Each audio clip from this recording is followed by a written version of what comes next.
welcome you to the Siler City Board of Commissioners meeting. Commissioner Austin, if you will lead us in the invocation. We come to you once again, Lord. Thank you for this day, Lord Jesus. Thank you for this meeting, Lord Jesus. Let some be said, Lord Jesus, and the town, Lord Jesus. Let her be decent and order. Praise the name of prayer. Amen. Amen. Amen. Wow, gather together for the explanations. Pledge allegiance to the flag of the United States of America, to the republic for which it stands, one nation, under God, indivisible, with liberty and justice for all.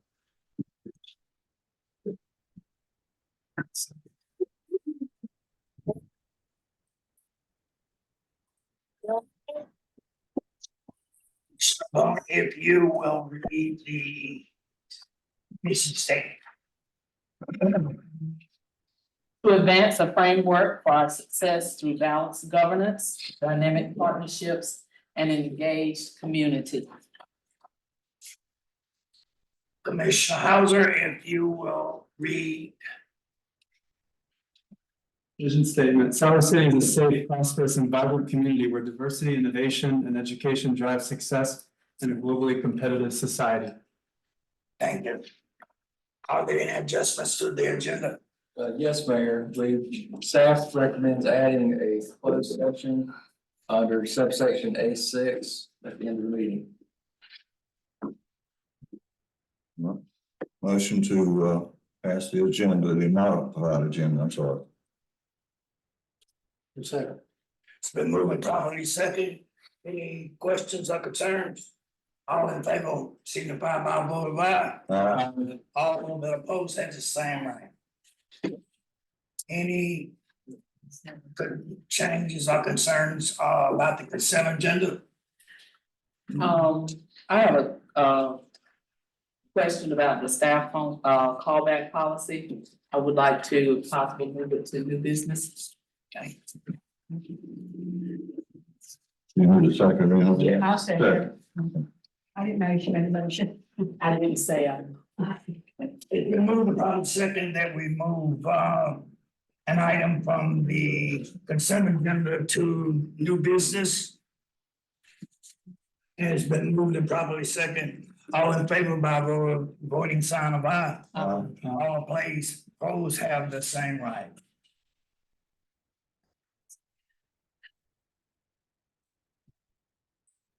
We have a couple of presentations this afternoon. One from the Safe Kids program. Still need to approve the consent agenda. The minutes. What? The consent Oh, I agenda. thought that's what he asked for. Okay, can we get some a motion on the approving the consent agenda? So moved. Second. It's been moved and properly second. Any questions or concerns? If not, all signify by a vote of aye. All that opposed have the same right. There ain't none, we will move on. Item number 4, we have a presentation by Safe Kids, Chatham. And then following that, Hobbs. And so whoever's here for Safe Kids, if you would come forward and state your name and. Yeah. Good evening, commissioners. My name is Anna Stormzy. My name is George Gregor Hall. We're representing the Safe Kids Chatham Coalition this evening. I'll have her pull up the slides real quick. Thank you for having us, especially since you have such a full agenda. We appreciate the opportunity. I worked for the county for 8 years in public health department, and I myself did not know the depth to which Safe Kids, the coalitions and what they work on. So we have been going to the various leadership boards throughout the county, just doing an information session just to inform everyone what the sort of things we are working. I work I'm employed through UNC Health. Every level 1 trauma center has to have a adult and pediatric injury prevention coordinator. Inherent in that is that we work on fatalities as well. It just doesn't go on my title, obviously. So we work on the major mechanisms that bring people into the hospital. So for kids, which is a little bit of a wide term, this is anything under 18, 19 years old. We work on a lot of issues such as motor vehicle collisions, falls. More and more firearms, including suicide as well, and then a host of other things I'll cover tonight. We work on the prevention of, so our job is to prevent people from ever having these things ever occur. So I'm completely community-based. I don't go to the hospital unless I have to. So my job is community-based and community-facing. Within that, I do Safe Kids Orange Coalition, Safe Kids Chatham Coalition. Safe Kids has an umbrella organization, Safe Kids Worldwide. And then at the state level, we have a Safe Kids state office as well. We do not receive any funding from the hospital or UNC Health besides my position. So everything we do is either in-kind donation, pro bono work to our members, or some of the small grants that we get locally, essentially. Next slide. So why do we focus on injury prevention? Injury and violence prevention encompasses basically everything, the other categories. So there might be a lot of prevention work on cancer, for instance, or diabetes, nutrition, obesity. This is the everything other category. So this is a lot of things, drowning, motor vehicle collisions. You can see some of the statistics up there, safe sleep and suffocation, child unintentional injury. We sometimes refer to as accidents, but we don't like to use that term because 85%, 90% of this is actually preventable through different mechanisms. It includes big things also like violence, community violence prevention, intimate partner violence, ACEs, adverse child experiences, child unintentional injury, and its resulting death has decreased over the last few decades. It's still the leading cause of death for children and teenagers in the United States. We know also that we have not done such a good job with certain populations. There's some major disparities that continue to occur when it comes to injury and violence prevention. So you see some of those major mechanisms. You can hit the next slide. You'll just kind of see how it plays out. The gigantic bulk of unintentional injury that we see in the United States is really those unintentional injuries. So poisoning, that includes overdose, motor vehicle traffic, drowning, suffocations, falls. Then come other things, but also we also work on suicide. So it's a big driver of years of life lost, but also money loss, productivity, the expenses that come with it, from healthcare to insurance. Go next slide. So who are we? These are just some of our members that we have. Diverse group of people that are either encompassing Safe Kids as part of their overall work or volunteering their time to incorporate into their work. So you can see that was last year's group. Nonprofits, community organizations, public health department, social services, your local law enforcement, your fire departments. The next slide. This is just where we were last year. We do a lot of reporting, so we're able to see where we are working. So one of our big focuses is to get to places that don't have the resources and don't have the normal access that other communities might have. So we are really deliberately keeping track of where we're going, making sure we're getting to all the corners of the county if we can, and making sure that we're offering our services across the board to everybody. So some examples of last year was getting to all the libraries, working with some of the high schools, all the elementary schools, and a lot of family serving organizations like Kaleidoscope through the Chatham Partnership for Children. Next slide. So these are our three big focus areas, and you can see there, we do some really in-depth work with vehicle and child passenger safety. Not only small kids, but teenagers and new drivers as well. A big focus on home safety, which really encompasses a lot of prevention work. And then the third category is really just building community awareness around some certain things that maybe don't have as big of effect of other things, but are very important. Throughout that, we are trying really hard to incorporate mental health and suicide prevention resources in everything we do when it's appropriate.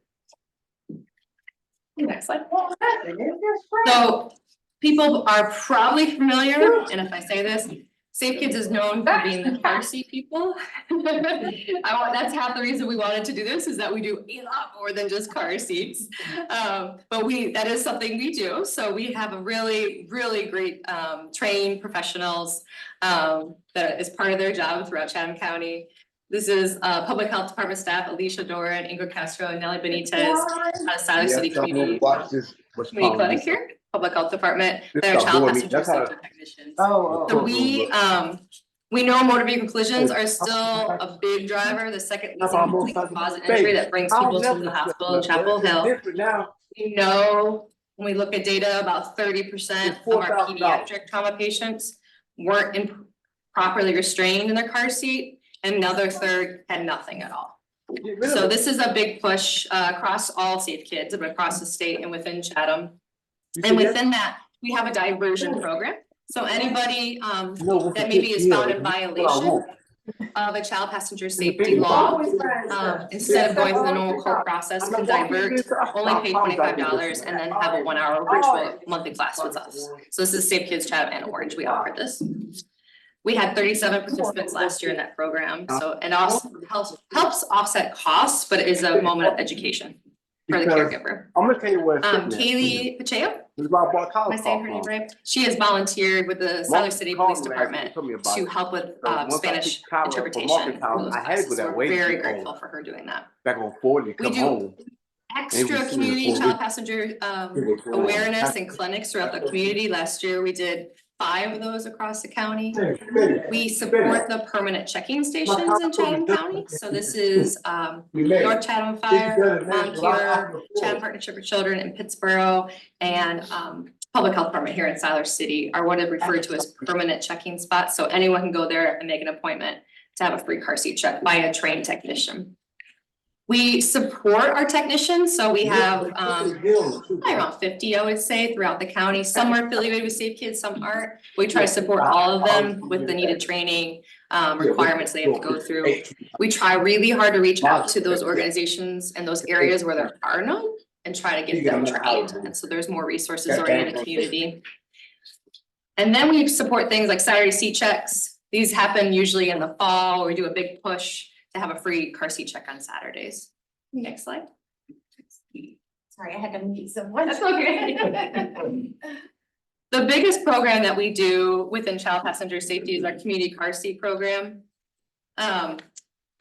Just to highlight this is ongoing all the time. So we have a really robust referral program. So we have about 20 community referring agencies. So let's say the WIC program, for instance. They will do an online referral to me, comes to me. I then send that family, that person, that care manager to a site where I know we have free car seats. So we use community fundraising, local fundraising, to be able to purchase 10 or so, 20 or so car seats and donate a free car seat to that family and have it installed with them, provide the education with them. So since we relaunched this post-COVID, I can't take credit for this, my predecessor was doing that, Lindsay Bailey. We've had over 406 car seats distributed between Orange and Chatham counties to over 300 families. So, and this is going all the time, no special event is needed, and that is really great news. 80 county funds help a lot with buying car seats here for Siler City, for Chatham. We know that over a quarter of our participants are Spanish speaking, and almost across the board, all the families are low-income families because they're already being funneled through other services. So this is something we're really, really proud of, this program. Next slide. I'll toss it to George here. That's me. The Home Safety Partnership Program was a new program that initiated this past year. We're doing it as a pilot. We have 20 families that we aim to serve and have given out already over 400 home safety items. So the program, the way the program works is there's a sort of a home safety kit that we've developed. It has a lot of different products in it. And I'll read them out because I can't remember them all. Cabinet locks for both alcohol and other drugs, and anything else, any other poisons that house may have to prevent unintentional poisonings. Safe sleep information so that babies don't die in their sleep. Fire and burn for prevention, our departments help us with. Gun safety, primarily gun locks. And outlet plugs, bathtub thermometers, lock boxes for medications, chemical medication disposal bags. I don't know if you all have ever seen those, but There is a chemically induced way to neutralize medications instead of having to bring them over to the police department right over here. So that program is it's in its infancy.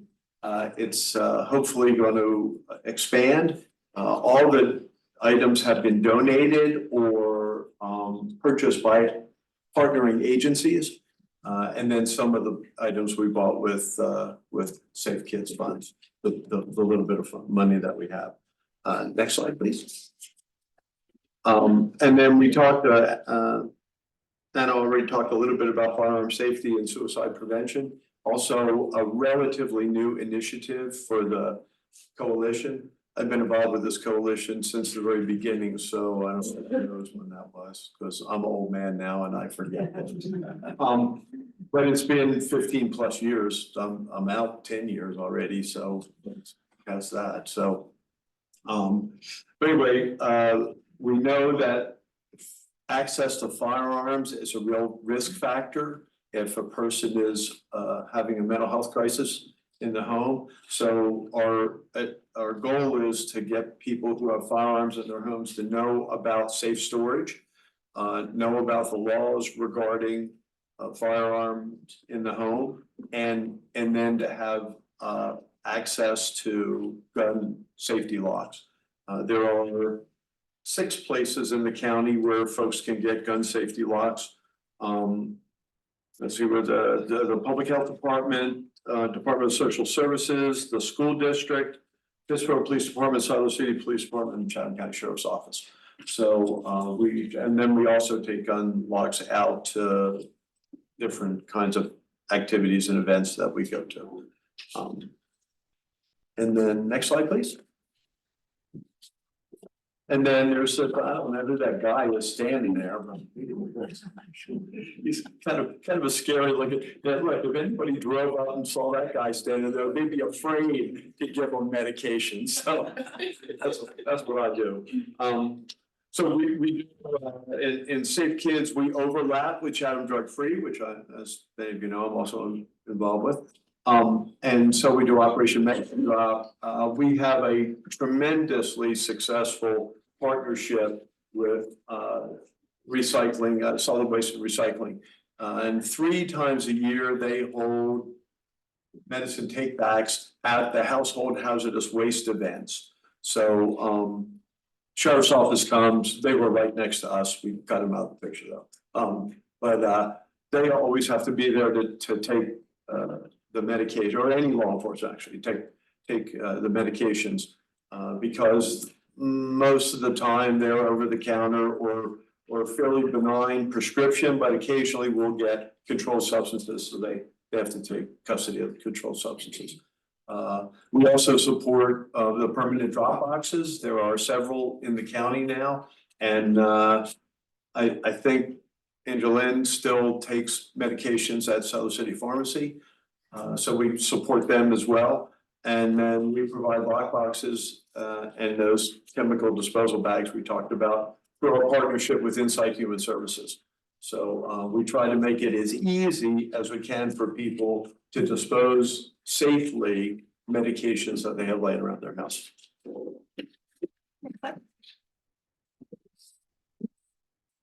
I'll just quickly go through the other areas. Fire departments, the fire marshal's office, and then North Chatham Fire are pretty active in our coalition right now. And we are in communication with all other fire departments as well. But one thing they do is they provide annual education every year through definitely in the month of October. So that is part of the coalition, and we look to continue to build on this with other outreach, and then building on the smoke alarm distribution and other things we do throughout the year. Next slide, please. I'm gonna go to the next one real quick. One thing that we have in Chatham County that is unique is we recognize that we were doing a tremendous job on the little kids, but not so much with young adults and teenagers, where it is the most riskiest time, where we do see the highest fatalities. And that's just because they're new drivers. This is a new skill. So in partnership with the UNC Highway Research Center, we've developed just a 1-block high school class that complements what they would get in driver's ed or complements what the sheriff's department would be doing. To really talk through small group discussions about these risk factors.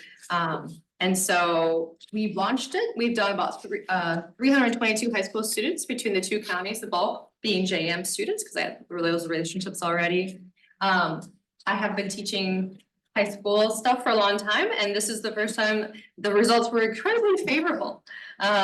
Skills being recalled, great comments. It's not perfect, but we're excited about it because students really are opening up and talking about all these situations that they most likely will find themselves in as being new drivers. So we are continuing to pilot this in person, but we're hoping to turn it very close to being released through the School Health Advisory Coalition, through the school district via video, so any teacher can utilize it.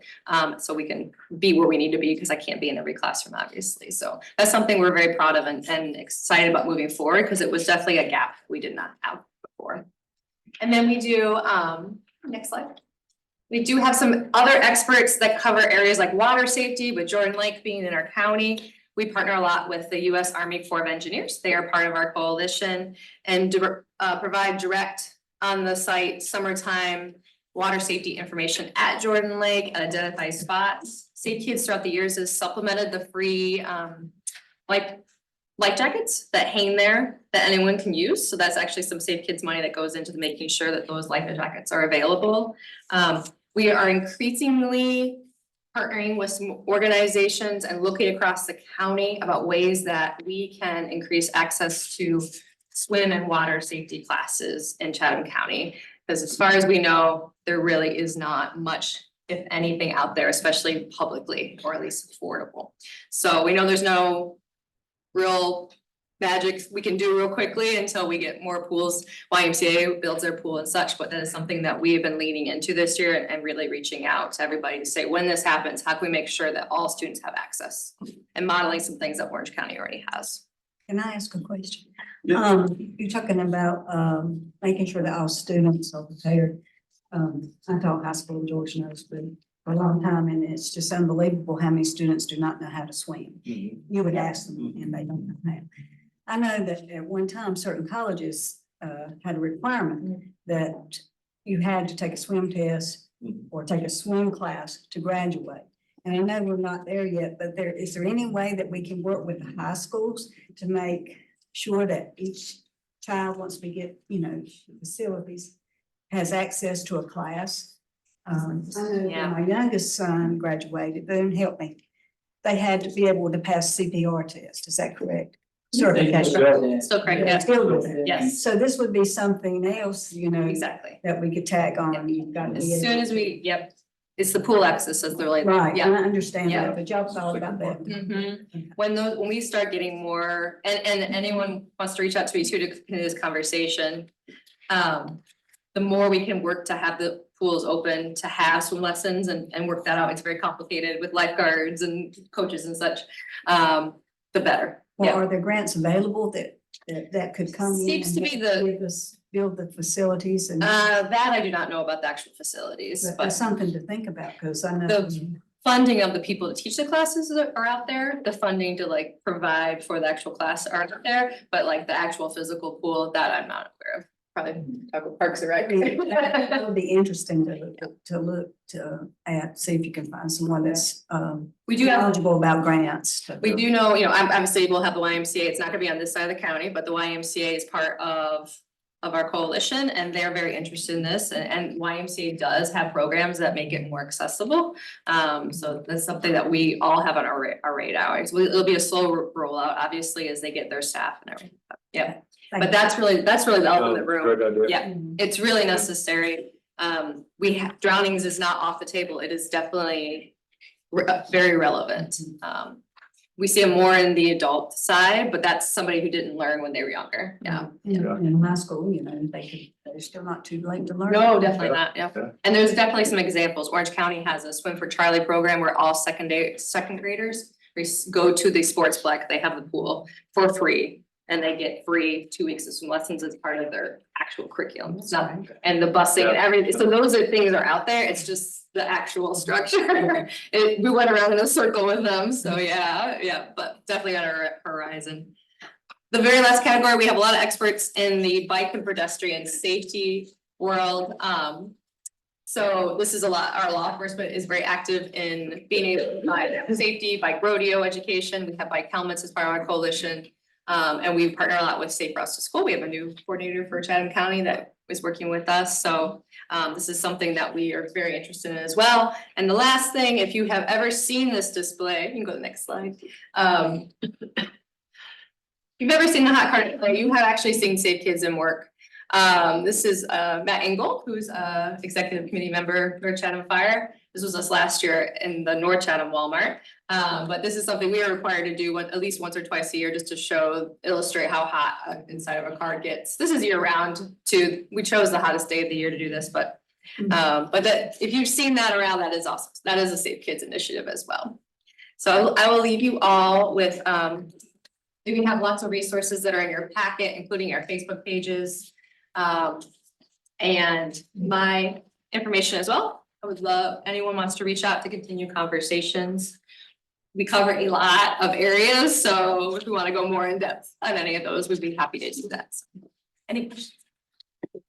Any questions from the board? Comments? Thank you so much. Thank you for having us. Presentation. It was really good. Thank you for having us. Great fun.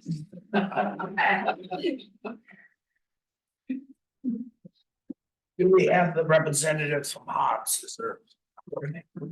Good evening. Good evening. My name is Taylor Hobbs. I'm with Hobbs Architects. Our office is in Pittsburgh. I'm here with Stephanie Brooker from our office. And as many of you may remember, we were here, I don't know, 4 or 6 months ago, talking about the Carter Bank building and doing a report to examine the existing conditions, program new uses for the building, and some floor plans and some budgetary numbers to let you know and be able to decide, you know, the new future for this building. And that's what we've given the report to Mr. Raper, and we have sort of a highlighted presentation to take you through tonight, let you know where we are in the current status of the design, and answer any questions that you may have. Okay. So next slide. Just quickly, you know where it is, just a couple blocks from here, the old Carter Bank building on the corner. And just have some interior shots. This was, I don't know, probably 5 months ago. It's probably cleaned out by now, but that's the front door you see there coming in as a large sort of atrium, almost open space. Set up as a bank with the teller or the cashier banks right along that bottom slide. A large space. The acoustics aren't that good. Has 5 offices right now, with a large floor space where I think open desks were. So worked well as a bank, maybe not so much as an office building, municipal office building, where there's no, you know, sensitive information. Staff wants private offices, and that's what we've been tasked with to sort of look at. Next slide, please. More slides. This is from the upstairs looking down towards the front door. You can see it's a large sloping ceiling. I don't know, that space is probably 30-40 feet tall. So it's a tall space, a little bit odd, but we've come up with ways to sort of subdivide spaces and come up with additional offices for staff. Next slide.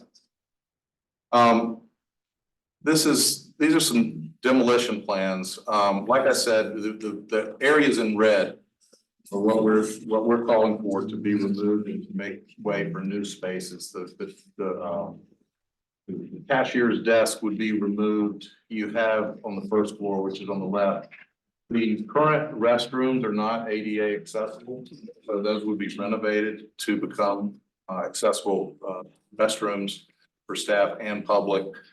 You have the first floor? Yes, sir. On the left is the first floor, and the right is the second floor. On the second floor, you have a large meeting room on that top right corner, but there's no elevator. So to keep that, as a public building, you'd have to put in an elevator. So what we proposed, and we'll have the new plans, we want to bring the conference room down to the first floor. And we've got a code path that allows us not to have a new elevator, which is, savings of, probably 75 to 100 grand. So that was a nice, by reallocating spaces to the first floor and having duplicate spaces on the second, we don't have to have an elevator. So there's a series of demolition to make way for new offices. As I said, there's 5 current offices, and the plans you'll see show 13, and we can even get up to 16, because part of this is to get ready for the growth you're experiencing and will continue to experience in the upcoming years, because I know this building's at maximum capacity. And I think moving some of the departments out of here into that space will not only allow growth there, but they'll allow some flexibility to this building as well. Next slide. So these new spaces, so these new proposed floor plans, you can see where the bank tellers were. We have offices along the wall to the upper wall. With some open workstations, we have a large boardroom down right when you come in the front door. There's a boardroom that seats up to 30 people. And it's accessible right off the front door, so you don't have public wandering up the second floor. They're sort of contained. We have a secured receptionist desk. So, sort of and then the staff is behind partition walls that, sort of an added layer of security, and the public is right at the front door. So we think that works. And on the second floor, we have a series of offices, where the large meeting room was. It's now we have an office, and then where we're constructing the boardroom on the lower left side, because we're constructing that with a ceiling, we also are capturing a second floor addition above that for more offices. So we have 13 offices in this, and if you were to reallocate a couple of the spaces of meeting rooms, you could get up to 16. So you're going from 5 to possibly 16 offices. We think currently we programmed that you need maybe 7 to 9 of those for current use, because we understand planning department, community development, parks and rec would go in there. So you'd have room, there would be future expansion built in with these extra offices, which I think you probably fill up relatively quickly with how you're expanding your services. So we feel good about the potential for future growth. You have a relatively new roof on the building. So we think that this will really modernize the building and put it into a use as a modern office building, not a bank building, which is a pretty different use. Next slide.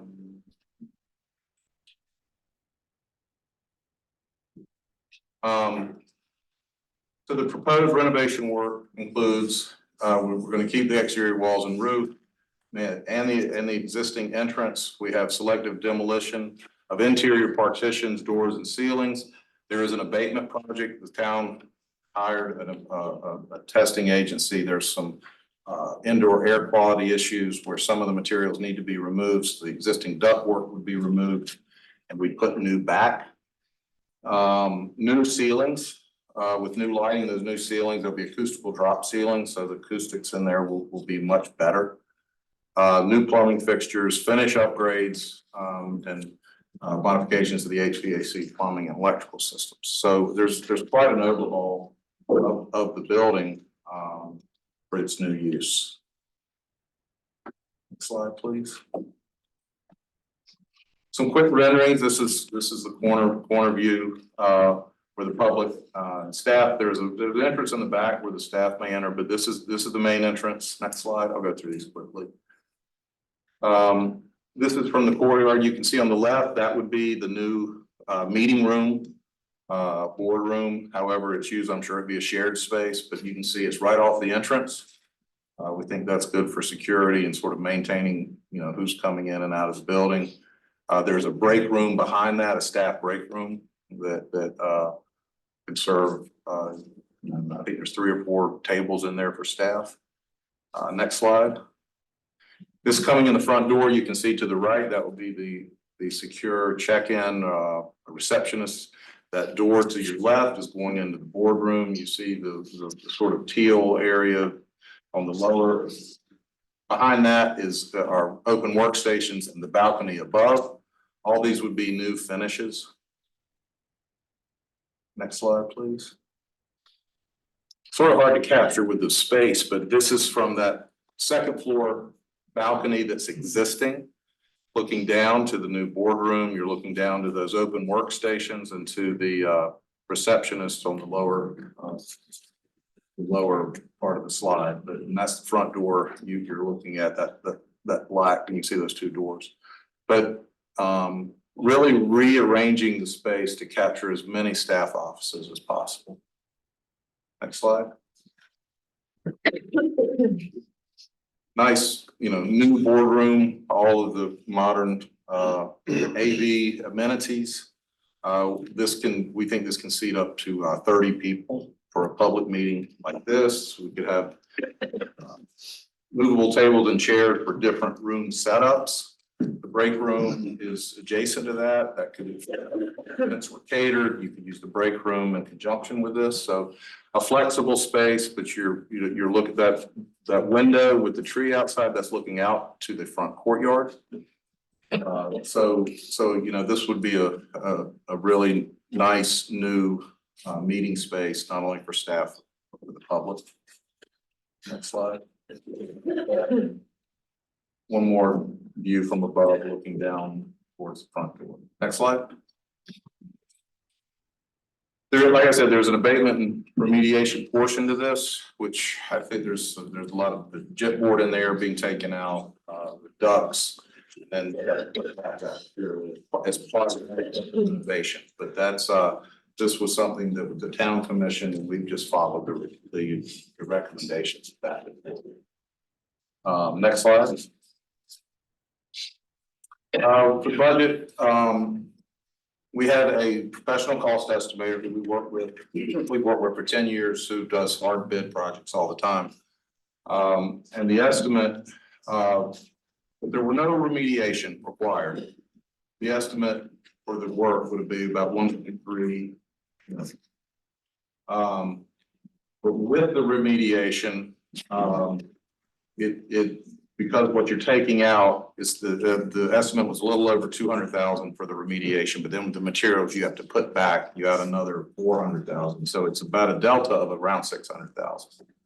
So that just sort of gives you a comparison between if the building was totally ready to be moved in right now, the budget would be quite a bit less. But because of the remediation efforts that the town has identified, it pushes the budget up to about 1.9.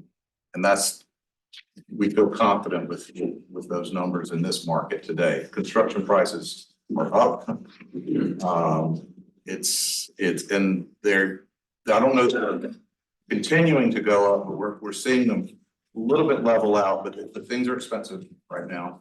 But I don't know that that's going to change. And I think that as we move forward, we're at the state, we do a lot of state work. If you were to put a project start a project and you're going to bid it in a year, they're calling for 6% inflation. So the longer you wait, the more expensive the project we would believe would be.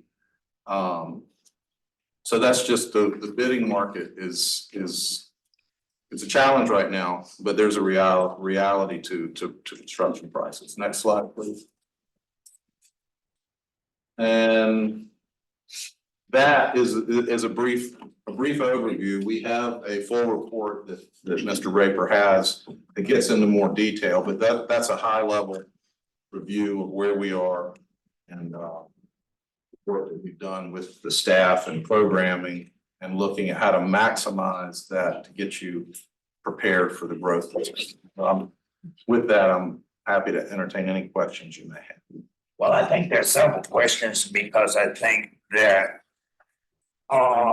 this building was purchased without knowing some of the things that were wrong with it. So I guess I can begin with how much asbestos is in this building to be removed? Where is it located? And, I don't know, it's more of, I think, of microbes and pathogens. I think there's some mold issues, and that's why I think it's a removal of the materials. It's in a detailed report. I'm not an expert on hazardous materials. It's asbestos, Yes, that's so what. there's some, but I don't know exactly where it is. It's a lot of times it's in pipe wrap. And things like that, but it's probably in various locations, but it's part of that package. With the gypsum and material removal to come out, and it's in that 200,000+, and that was an estimate, not our estimate. It was an estimate in the report.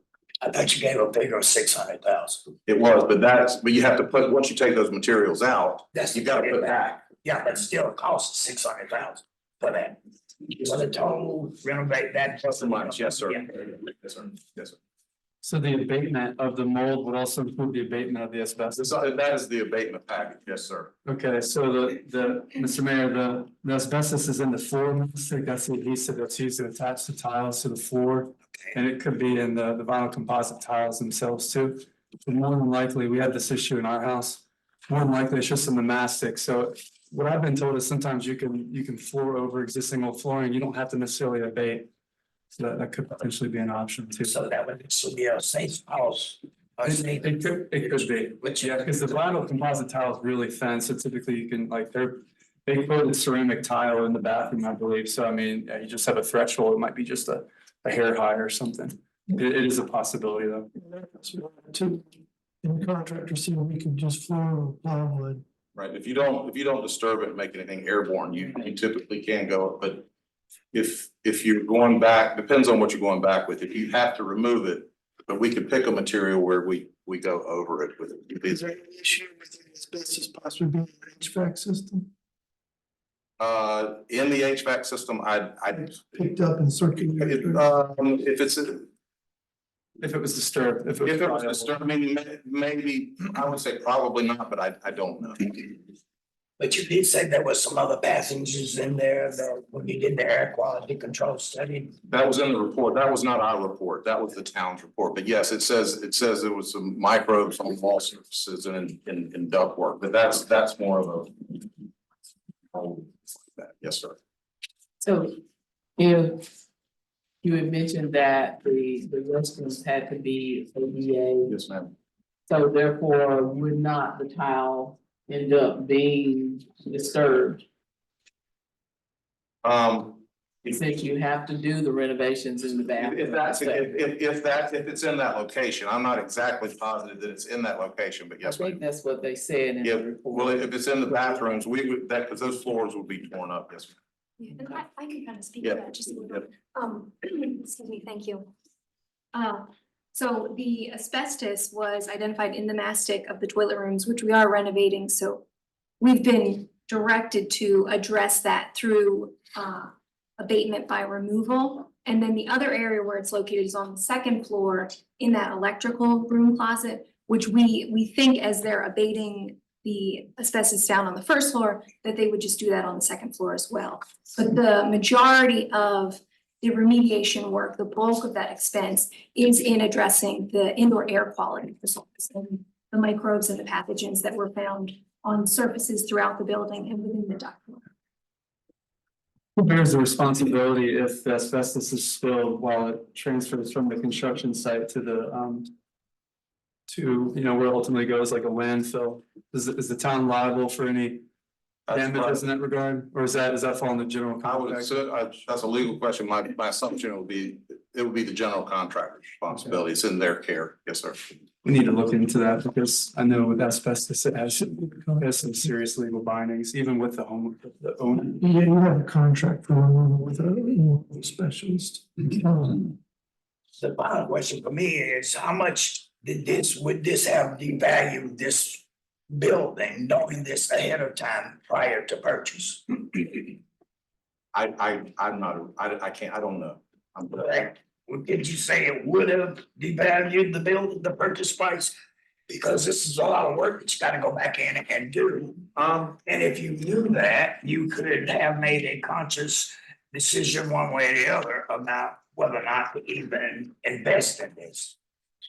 I suppose that's true. That was before we were involved. Yeah. But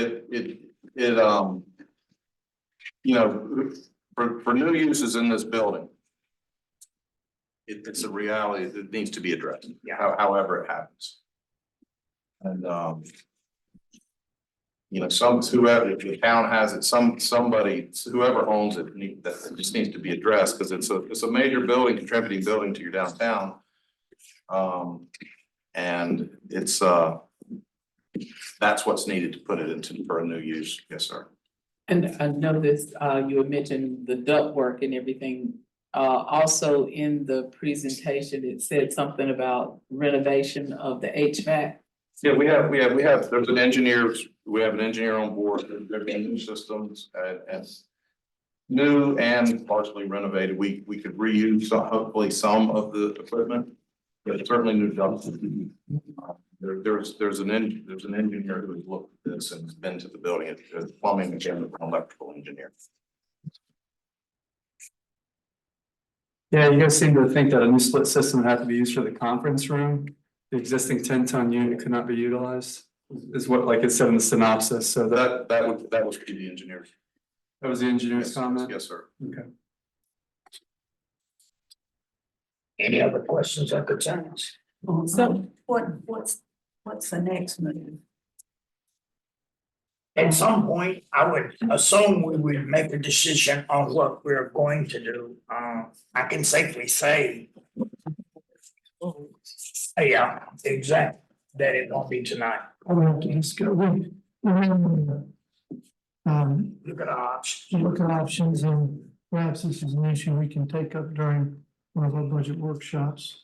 So I guess we're saying just put everything on hold for now, not Yes. moving forward Yeah. with any other cost or anything. Yeah, because we don't know what the first air quality control study was as the board, and now we're looking at another one.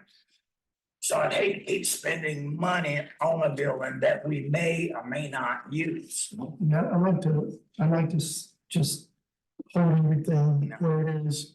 We can address this in the budget workshop. And we addressed, revenues and expenses coming up in the fiscal year. But we thank you for your time. Heather, what would a new construction be? Or if you were trying to copy this building today, just for ballpark figures? Well, we do a lot of bid work. What some recent numbers we've had in bids for new construction where you have a new site where you're doing site work and a building. We've seen prices plus or minus $450 a square foot.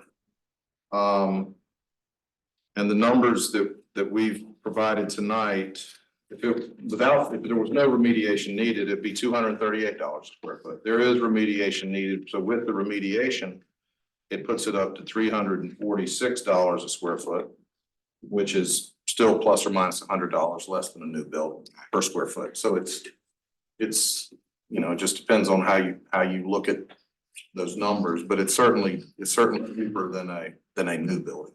And I'm sure, but I think we have to be good stewards of the taxpayers' dollars, Yes, sir. and we have to decide if that is the way to spend that money.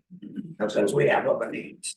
We certainly understand that. Yeah. I'm just trying to give you the information for you to decide. Thank Yes, you. sir. Thank you. Okay, thank you.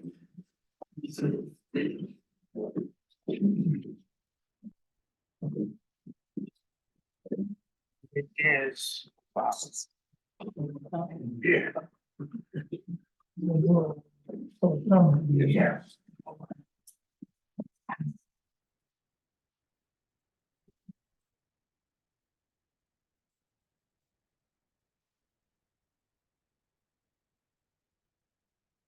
It's now time for the public comments, and I see we have two sheets here. I guess they're both the same. And one of them's your public comment, and one's your public hearing. Okay, Mayor so Pro Tem, can you point out which one it is for? So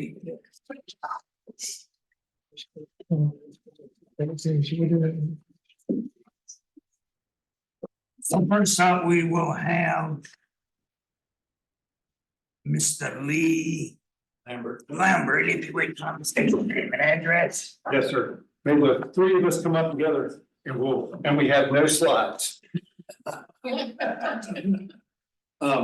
So back when I was doing the first development in town, we were talking about giving money to Habitat for Humanity. You have to state your name and Oh, address. sorry. So I am so sorry. My name is Lee Lambert, 51 Fallingwood, Chatham County, Providence.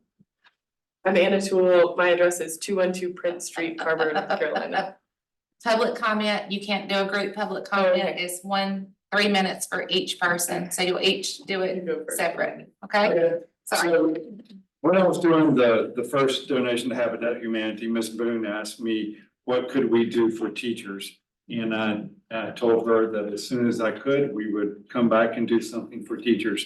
So Jad Lab is here from Luckstone. Sometime in the future, we'll be trying to do something here in Siler City. They already have a facility in Chatham County.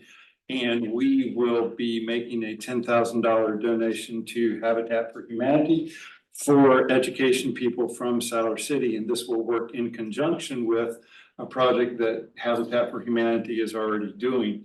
In addition to that, Ms. Boone, one of the things that we're also doing is working with Jordan Matthews. They have an upcoming fair for students who are graduating, and we'll be trying to give them some opportunity. Luckstone will be there to try to talk about good opportunities for people who do not go to college with good jobs, with good retirements. And so that is two of the ways that Luckstone and I are trying to be not just applicants for something down the road, but also to be good citizens of Siler City and Chatham County. I'm Anna Toole. My address is 212 Prince Street, Harbor, North Carolina. I'm here from Chatham Habitat this evening just to talk with these guys about this donation. As Lee said, that this $10,000 donation will be put toward a new program that we have at Habitat to target Chatham County staff and teachers for Habitat home ownership. So it's a new program that we're working on with the school system. I will look forward to coming back and telling you guys more about that in the next couple of years. My name is Jad Malab. I'm actually from Virginia. Jad, J-A-D is the first name. Malab is the last name. Address is 11109 Woodbury Court in Rico, Virginia. I work for Luckstone. I'm the land use development manager for the central region. You all know that our closest location is Pittsburgh. What we do, I work with the real estate department. What we do is a lot more than quarries. We develop commercial, industrial, even multifamily and residential units. Everywhere we go, we like to support the community. So first things first, thank you all for having us in the county. And thank you for organizations like Habitat for Humanity. We specifically want this $10,000 to go towards schools and school personnel. So thank you all and thank you. And thank you, Lee, for setting all this up. And I guess I owe her a check, so thank you. Yay.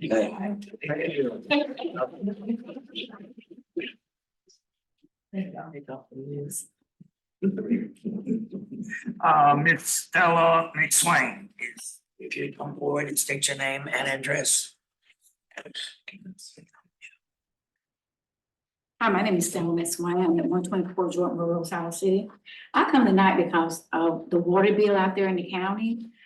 I went to pay my water bill Friday. It was $173.85. I went to talk to some people in the neighborhood today because I got a chance to talk to some people in the neighborhood and out of the neighborhood.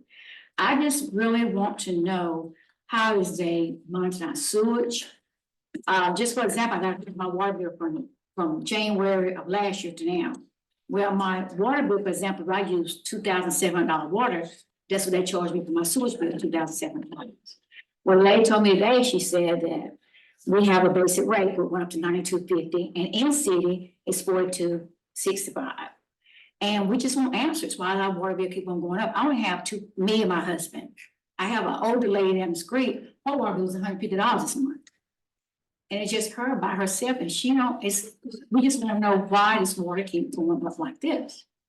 And I always ask them in the water department, which they're nice in the water department, but they don't have answers for it. So I just want to dig a little bit further and see, can I get some answers? Because the water bill is ridiculous. Now, next month is $168.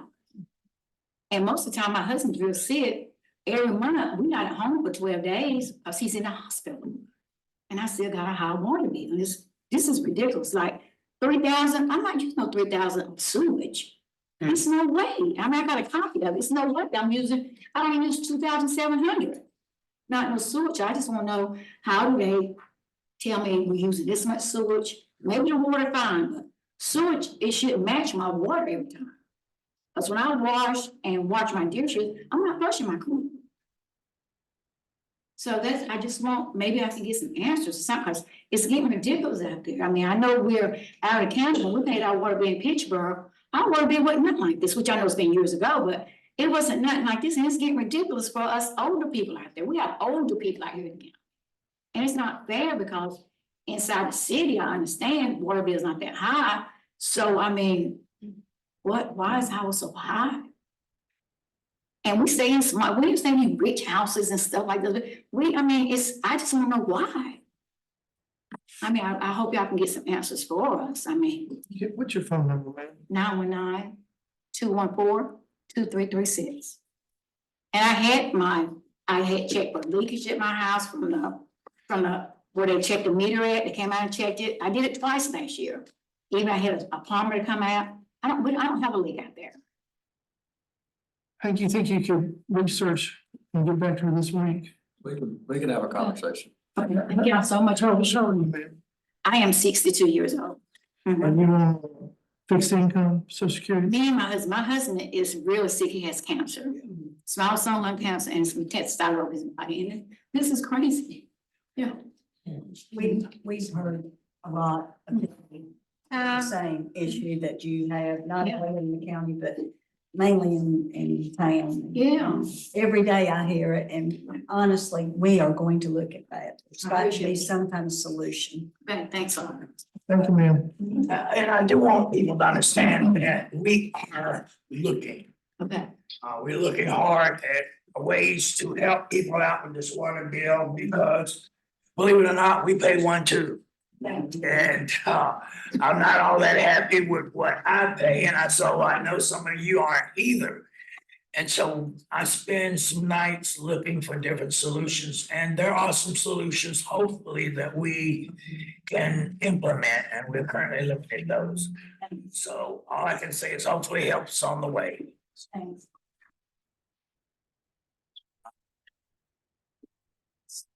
One last. Louise, I think it's next. Yeah, I know.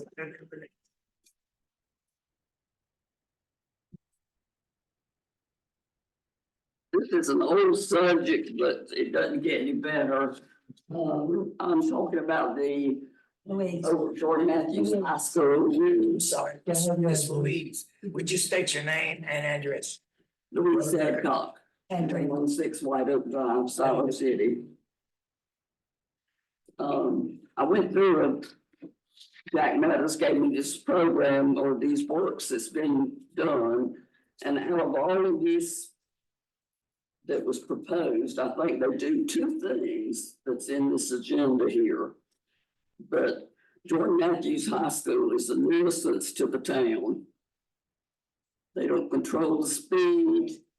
They're just out of control.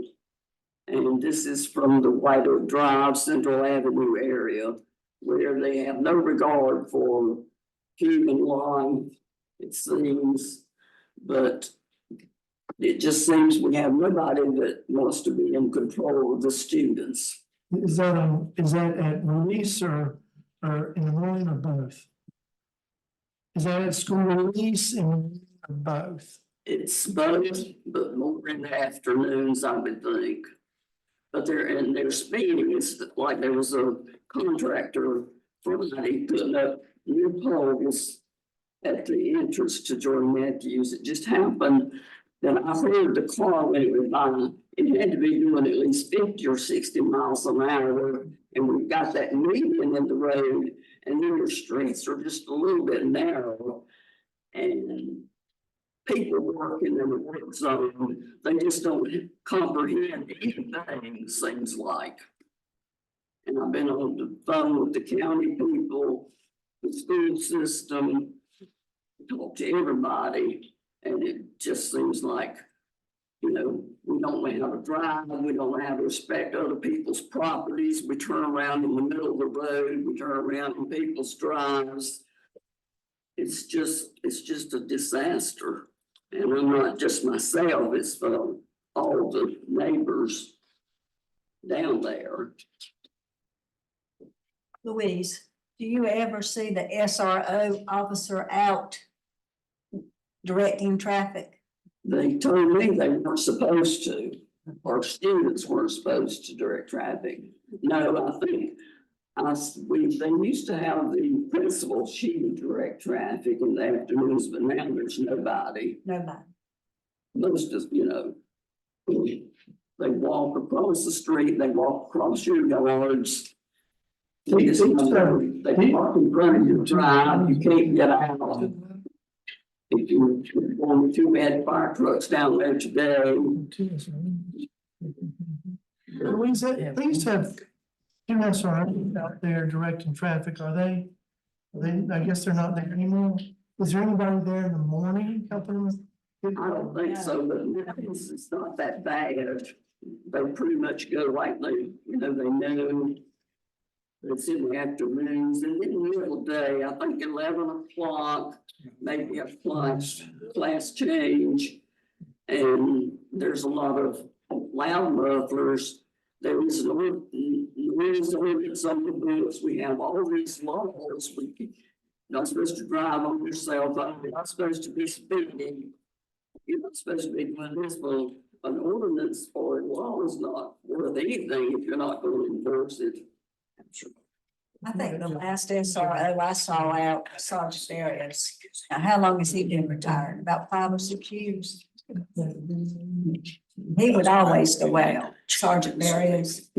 But I substituted some there and I never saw the SRO out. Carnival Street will go out one way and go out this other way, you can get to town. Right.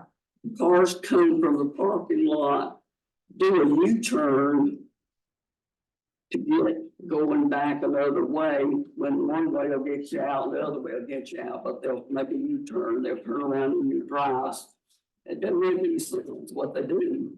I used to see the principal out there, when school was letting out. She not out there anymore? What is the worst time of the day? Is it in the afternoons when hell is read? And so, Chief, would it be possible to monitor that, not every day, but maybe a couple of times a week, just to let them know that there'll be random drive-throughs or whatever you want to call it, however you want to look at it? Yes, ma'am. Chief, also, do you know that if it is not, One moment. if it is or is not the Sorry, I'm responsibility so of the sure. SRO to be out when the traffic is coming in and when the traffic is leaving? Do you know? We've had that discussion. I've had that discussion several times with the sheriff. We've made it very clear that he is not responsible for the traffic. Just so the board knows, we worked diligently with the North Carolina DOT for 2 years. There are traffic calming projects that have been initiated and completed there to calm the traffic at this ADCOT's request. We've eliminated street parking. We've monitored the median was there to curtail the cross traffic and pedestrian cross. That was an engineered design. It's the roads are narrow. That is a traffic calming device in itself to reduce the speed. It's a known science that calms traffic. I agree with Ms. Adcock. The Jordan Matthews High School located in that demographic area is overbearing. The streets were not made for the traffic, they were made for pedestrians. DOT did not put in a sidewalk on the Adcock side of the street or any pedestrian parkings because the sidewalk does not exist, and that belongs to the town. So we have this hybrid finger pointing that, well, that's just the Siler, this is what we're responsible for. And it's very hard to move that wheel down the road. But we have exhausted all measures with DOT for traffic calming and engineering studies. And I have met several times with the principal, we've sat over there.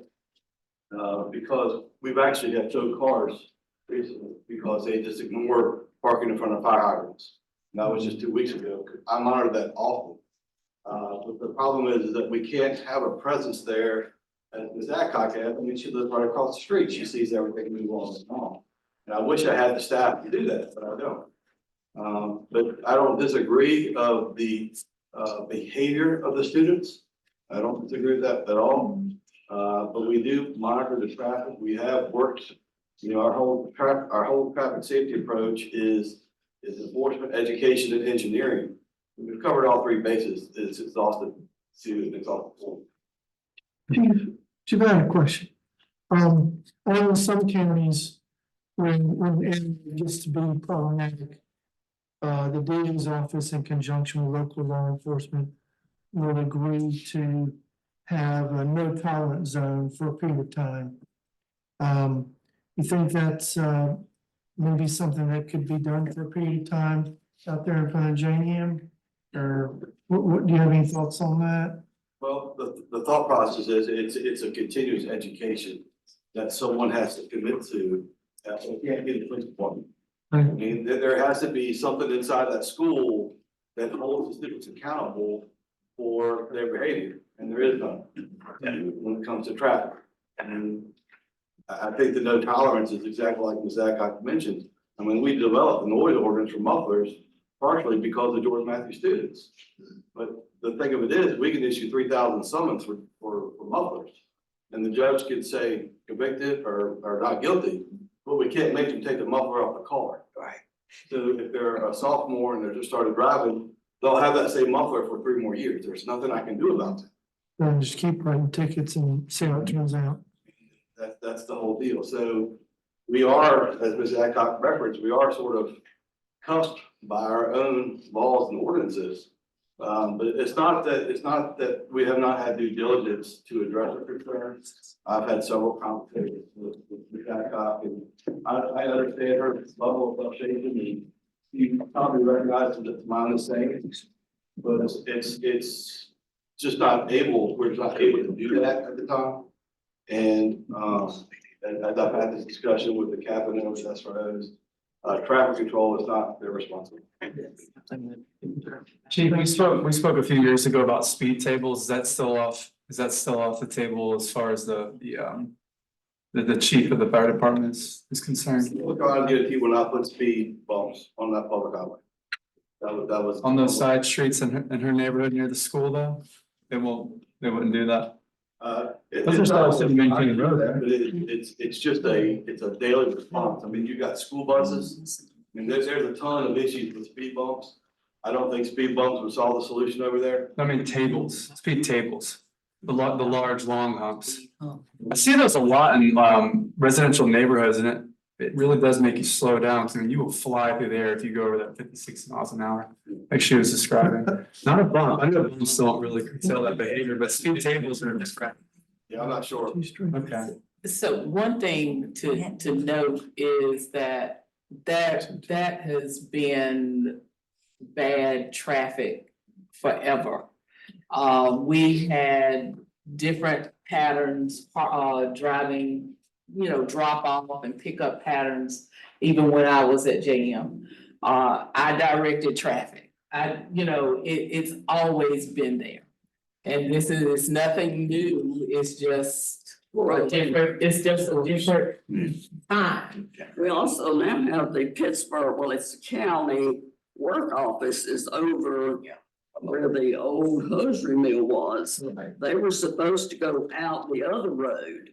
They cut a road through the woods, they come down here, they come by the school, and there's no need for them to be really on that road when they can get out over here and go like this. But they go by the school 4 times a day. They go out to work in the morning, they come for lunch, they go back out to work, they come in the evening. And that's probably 10 vehicles, that's 40 trips a day. Fortunate too that every recommendation that myself and Cal made to the engineering staff at DOT, they accepted it. They put it into place. We took up about 15 parking spots out of the front of the school. Ms. Adcock asked additionally for another spot because it was right at her driveway apron. We've done that. I think we've exhausted our means as far as ability to improve the area anymore. And if you looked at the projected pupils that will attend Jordan Matthews over the next 3 years, it's going to get worse. So the volume of traffic is going to continue to be increased, and that makes the pedestrian and motor vehicle traffic in that area, it's a cause of concern. Okay, thank you. Thank you, ma'am.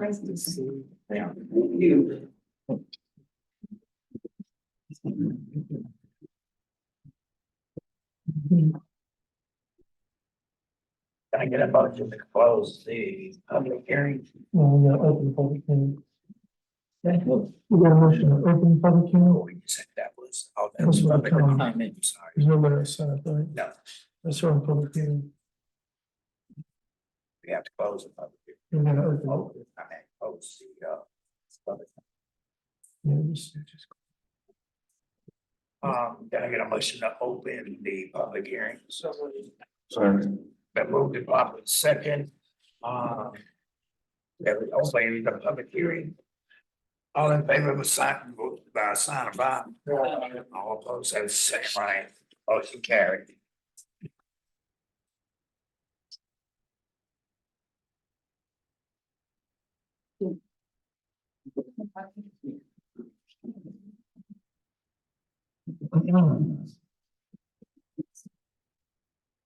Good evening. This is case R 24 0102 for Duke Substation. The owners of the property are Wayne Nichols the applicant is Wayne Nichols of Duke Energy Progress. The owners of the property are Womble Lizelle Estate Tall and Womble Bernadine Estate, care of Linda Ellington. The request is to conditionally rezone a parcel from agricultural residential to agricultural residential conditional in order to locate a substation in the agricultural residential zoning district. The property is located at an unaddressed parcel on West Third Street, and the total size of the parcel is approximately 47.73 acres, but the request is only to rezone 25.85 acres of the parcel. The planning board heard this case in January, and they did vote unanimously to recommend approval of this conditional rezoning. Yep. As you can see from the subject property map, the property is located, is hashed in the yellow, and it was located just north of West Third Street and to the east of Ellington Road. The parcel number extends to the west across Ellington Road and to the south of West Third. Next slide. As you can see from the zoning map, this parcel is surrounded by parcels that are currently zoned as agricultural residential, with a small area that's zoned as R10. Next slide. The current future land use map calls for this area to be developed as medium density residential to the north, south, east, and west. Next slide. Duke Energy is proposing to locate a power station on this site that will primarily serve the power grid to the west of this location. The site will not have an employee building, but will have infrequent traffic to the site, but will maintain the lines and do other work at the site. Next. Currently, the property is vacant and used as a pasture. Next. To the north is Siler City Elementary School. To the east are single-family residential. And to the south and west are vacant parcels. Next.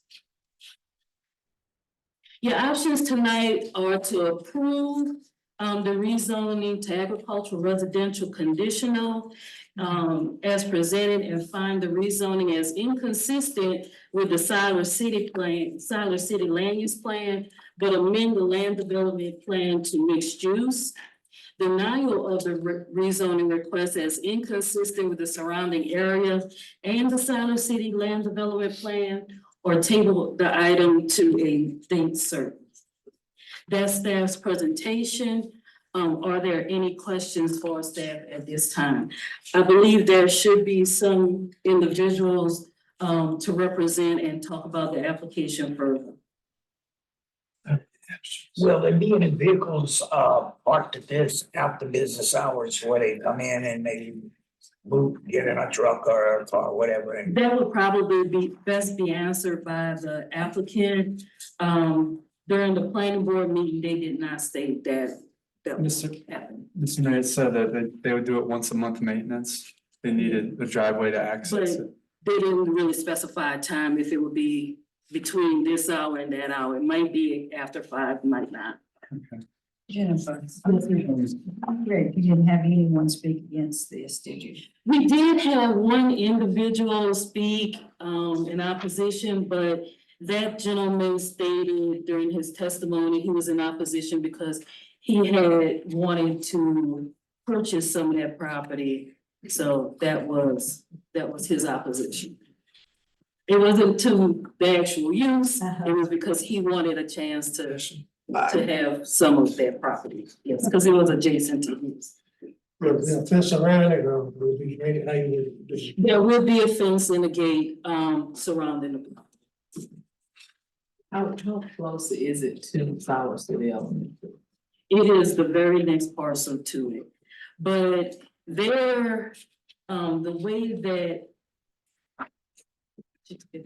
The way that the site is situated, their development will be closer to West Third. So there probably is about between 12 and 13 acres or more that was separated from the school. This is a conditional. Yes, sir. So,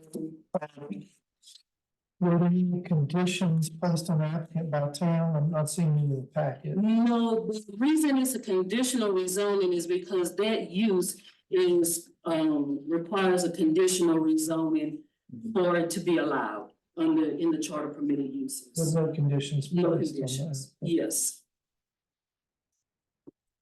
It seems that if they want additional homes in the future to be out in that area, that a substation will be needed for more energy infrastructure.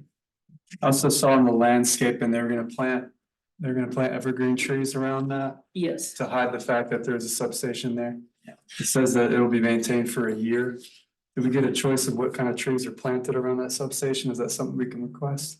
That is something that we can, that can definitely be discussed with the applicant. It has to be a mutual agreement between the board and the applicant. If there's conditions to be discussed, though, don't they have to be in place before we vote on it? No, you can discuss it, and as long as they accept it, you can add it to the motion and with the condition that this and this. If we're making a motion tonight, we add it later. Well, you Add it later, you'd be adding it tonight, but it has to be agreed upon. That's what I'm saying, because the discussion seemed like you were gonna go back and ask the applicant later. So I guess the point I'm getting to is if there are things that the board would like to see, don't you have to go and talk to the applicant before we make the motion? Well, when the applicant comes up to do the to do their presentation, or since they're here, they can verbally agree to it tonight.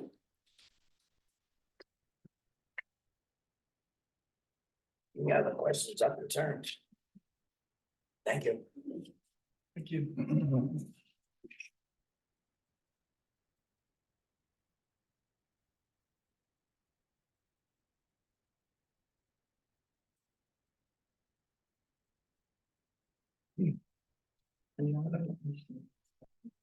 All right, if we can, Amy, yes.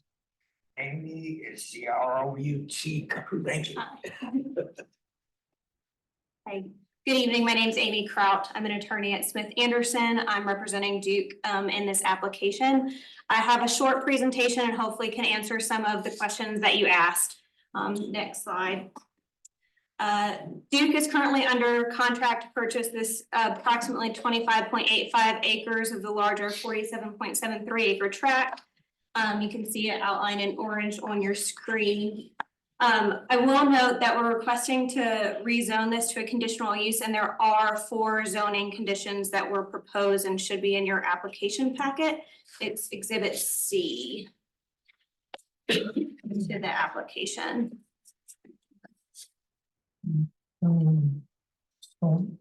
Exhibit C. Exhibit C. Your Exhibit B was justification statements, and Exhibit C were zoning conditions in the original application packet. Those zoning conditions were, one, very simply a conditional zoning boundary that even though this is a 70 acre tract, we'd only be conditionally rezoning this 25.85 acres. The second would be that a substation or a community or regional utility facility would be allowed on this parcel. Third was a landscape buffer requirement. I know that there was questions about a landscape buffer. Where possible, Duke is requesting to. 35. Excuse me. Page 35. I'm seeing marked exhibit C. It's page 35 of your packet.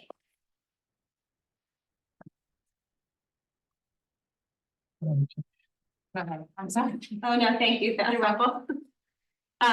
So exhibit 3, or sorry, zoning condition 3 is where possible, existing vegetation shall be used to satisfy any type A perimeter buffer requirement, and no buffer planting shall be installed where the proposed perimeter buffer crosses the transmission line easement areas.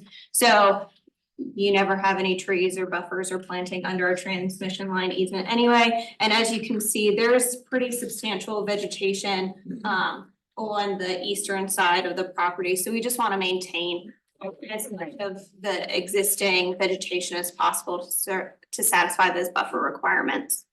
And then the final condition is that site lighting may be installed at a future date in Duke Energy's sole discretion. If it's proposed, it shall comply with your already existing UDO requirements for lighting on the site. We just like to add that as an additional security measure to know that we're thinking about those things, and Duke assesses those, security issues at all times. So we have that option moving forward. In terms of why this site was chosen, Duke is always really sensitive when selecting where to place an existing substation or replace an existing substation site and place a new one. We locate things to support the current load center. So where is your demand for electricity? And also it's near the existing substation that will be replaced. The existing substation here is right down the street because we want to serve the same customers and connect into those same distribution feeder lines. Second is there's already a 100-foot electrical transmission line that already cuts through the dead center of the property. You can kind of see it where the trees break on that eastern side. This will serve to energize the substation. And third, we think about location and what the surrounding uses are. A lot of this property is already zoned AR. And it gives us a lot of space. This is, a piece of parcel that's 25 acres. It's mostly cleared, so Duke doesn't have to do a lot of clearing already for the subsite. In terms of, next slide, please. In terms of project need and reasonableness, this will replace the existing and aged substation with a modern and reliable facility. The current substation is located about a mile east on West 3rd Street, right at the edge of town. That old substation will eventually be completely removed and replaced once this is operational. The existing substation is over 40 years old. So it serves, again, the west side of Siler City towards Chatham County. The new substation will be a dual transformer, high reliability substation. That's anticipated to double the capacity for the area. So really working to serve Siler City and Chatham County's growth. Modern substations like this one, again, also help during times of emergency or disaster and allow power to be restored more quickly.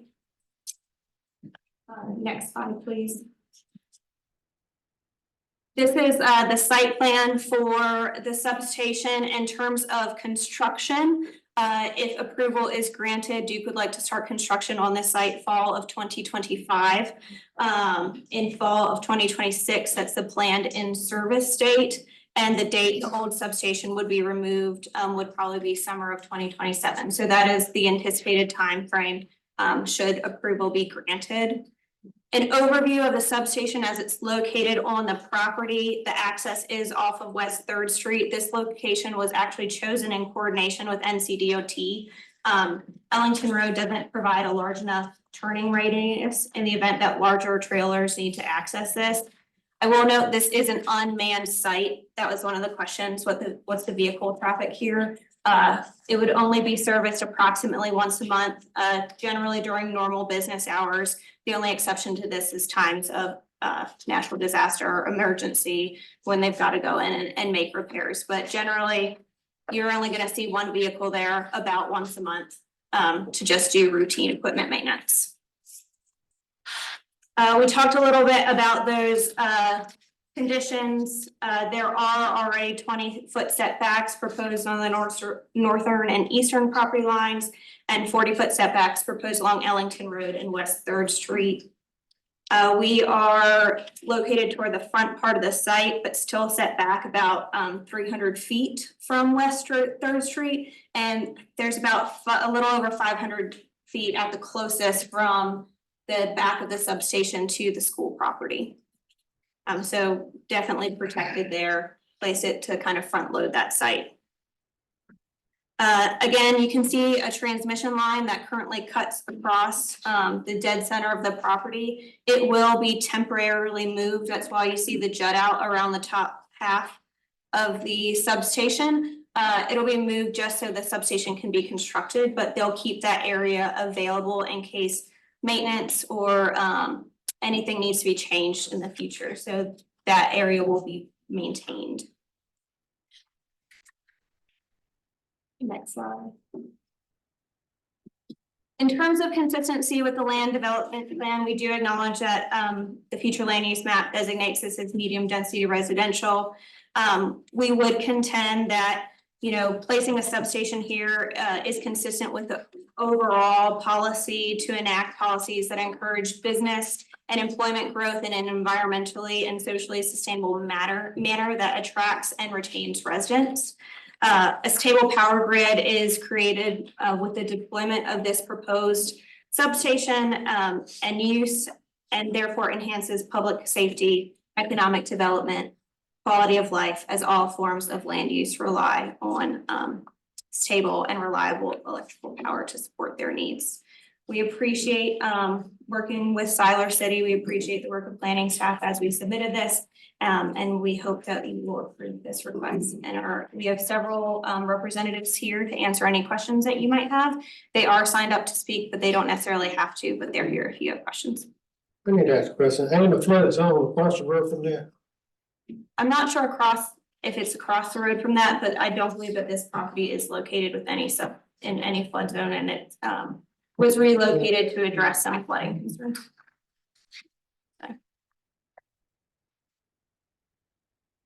Any other questions or concerns? The reason I brought up the trees is that a lot of those evergreens have short lifespans. I just want to make sure Siler City is not replacing them after 15 years. So it could be very expensive. That's why I mentioned, you know, can we voice what kind of trees we want planted? Do people care about it? I want to make sure they're not like an invasive species like they planted at our park in my district. They planted a bunch of crepe myrtles. Things like that, you know, would be a concern of mine, but maybe we can have that for a different discussion. Well, I think they're gonna use the existing. Where possible, we would like to use the existing vegetation. Where not, it would be the type A perimeter. Surrounded by woods anyway. See like right here, they have. Oh, yeah. But they were planning position. Yeah, It can, okay, so it's not, it's not. Unnecessary, it's okay. Hi, just to address that question, David Bergmark, 10612 Long Home Way, Raleigh. I'm a senior planner with McAdams, the engineering firm and land design firm to help put this plan together that is associated with the rezoning. I just want to say, for the purpose of your concern about lifespan of the vegetation, those buffers would be the responsibility of Duke Energy. If there was any replacement need, so it wouldn't be a burden upon Siler City if there was a need to come back and replant. That would be our responsibility. Okay, and it said here the maintenance contract's only for a year, that's why I was asking that. Did I misunderstand that? I'm not sure where the reference is being made. It's the landscaping plan. General landscape notes, it's from McAdams. It probably, so that's probably in terms of the original contractor, the person that the landscaping contractor comes out and installs them, that they're only responsible, but in terms of. Oh, but Duke was. Yes. Oh, okay, Yeah. Yes. understand, thank you for clarifying that. Any other questions or concerns? That's it, man. Very good.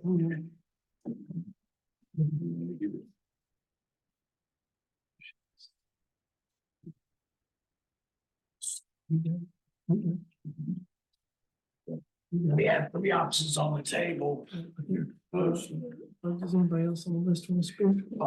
I don't think so. She said she had some people with her, and I think that was the only gentleman that got up to speak. So I guess we can close the public hearing and move forward. Yes, sir.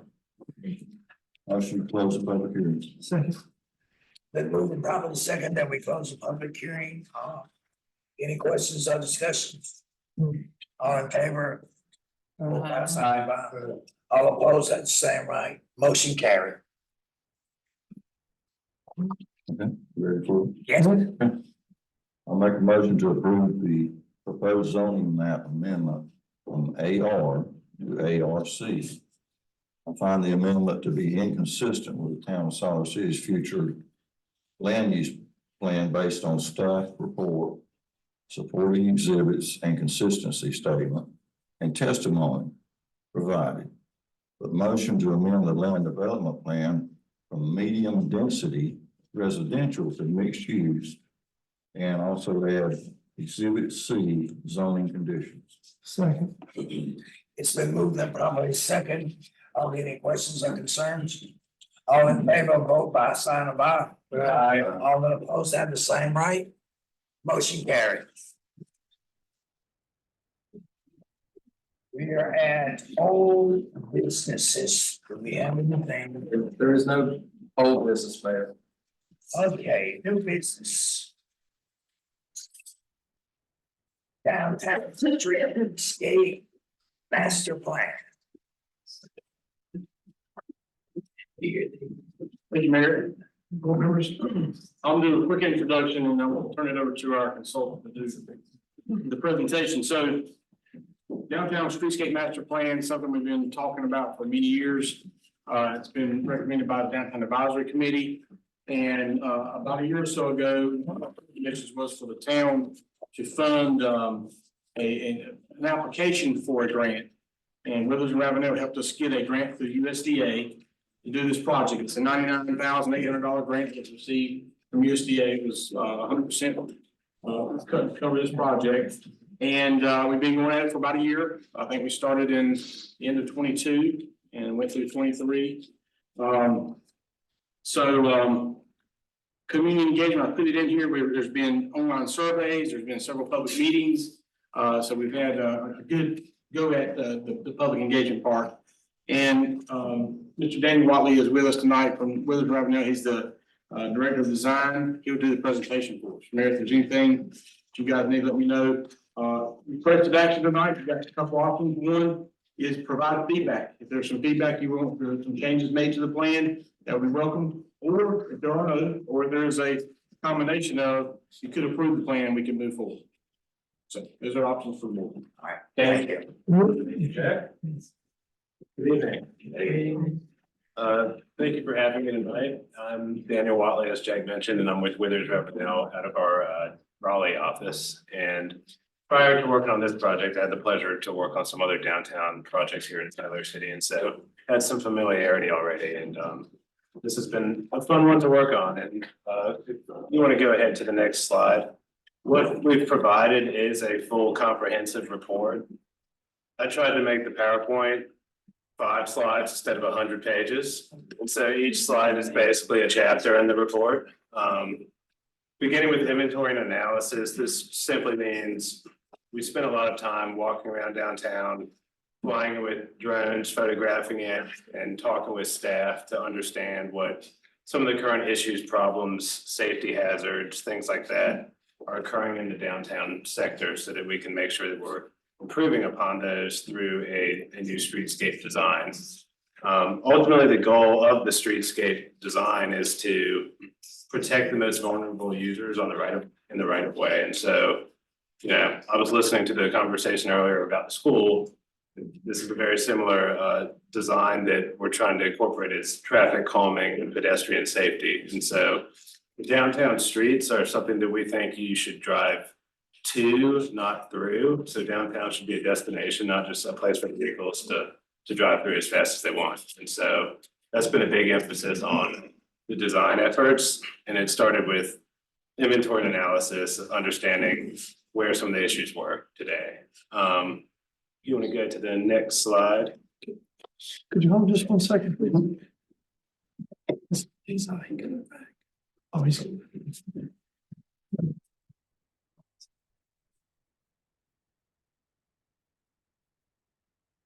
Thanks. Sure thing. And so speaking of engagement, we did use a number of different methods, online and paper surveys, 2 iterations. The first engagement approach was to listen and understand before designing anything. So the first engagement approach is really just open conversation, a lot of very generic precedent images and survey questions, just to try to get a feel for what people wanted before we came in with any preconceived notions and tried to push some kind of design on the town before hearing from what the town first. And so that's what the first engagement event was. And the in-person ones were here in this room. They were a design workshop, very hands-on, conversational, and letting people do different types of activities, so to speak, just to make it more interesting for them to understand how a streetscape is put together. And by streetscape, I don't know if that's in Webster's or not yet. It might be a made-up word. It's really talking about the sidewalks, the roads, the building frontages, the crosswalks, all the things that exist between the buildings and downtown. And part of this process is educating the public on what that means and what all can happen in there. Something else that we took extra efforts to do was engage the Spanish-speaking community. And so we noticed pretty quickly that we weren't getting a lot of that feedback. The online survey especially had no results on the Spanish version.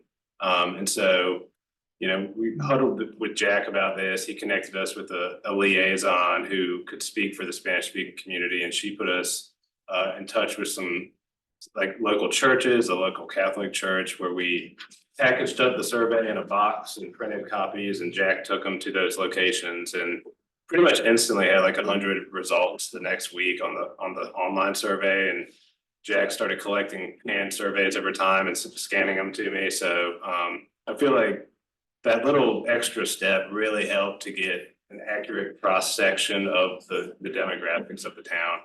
And some of the results were pretty interesting too, because some of them were polar opposites from the first half of the as far as, you know, how often you drive versus how often you walk, things like that. And so that was interesting.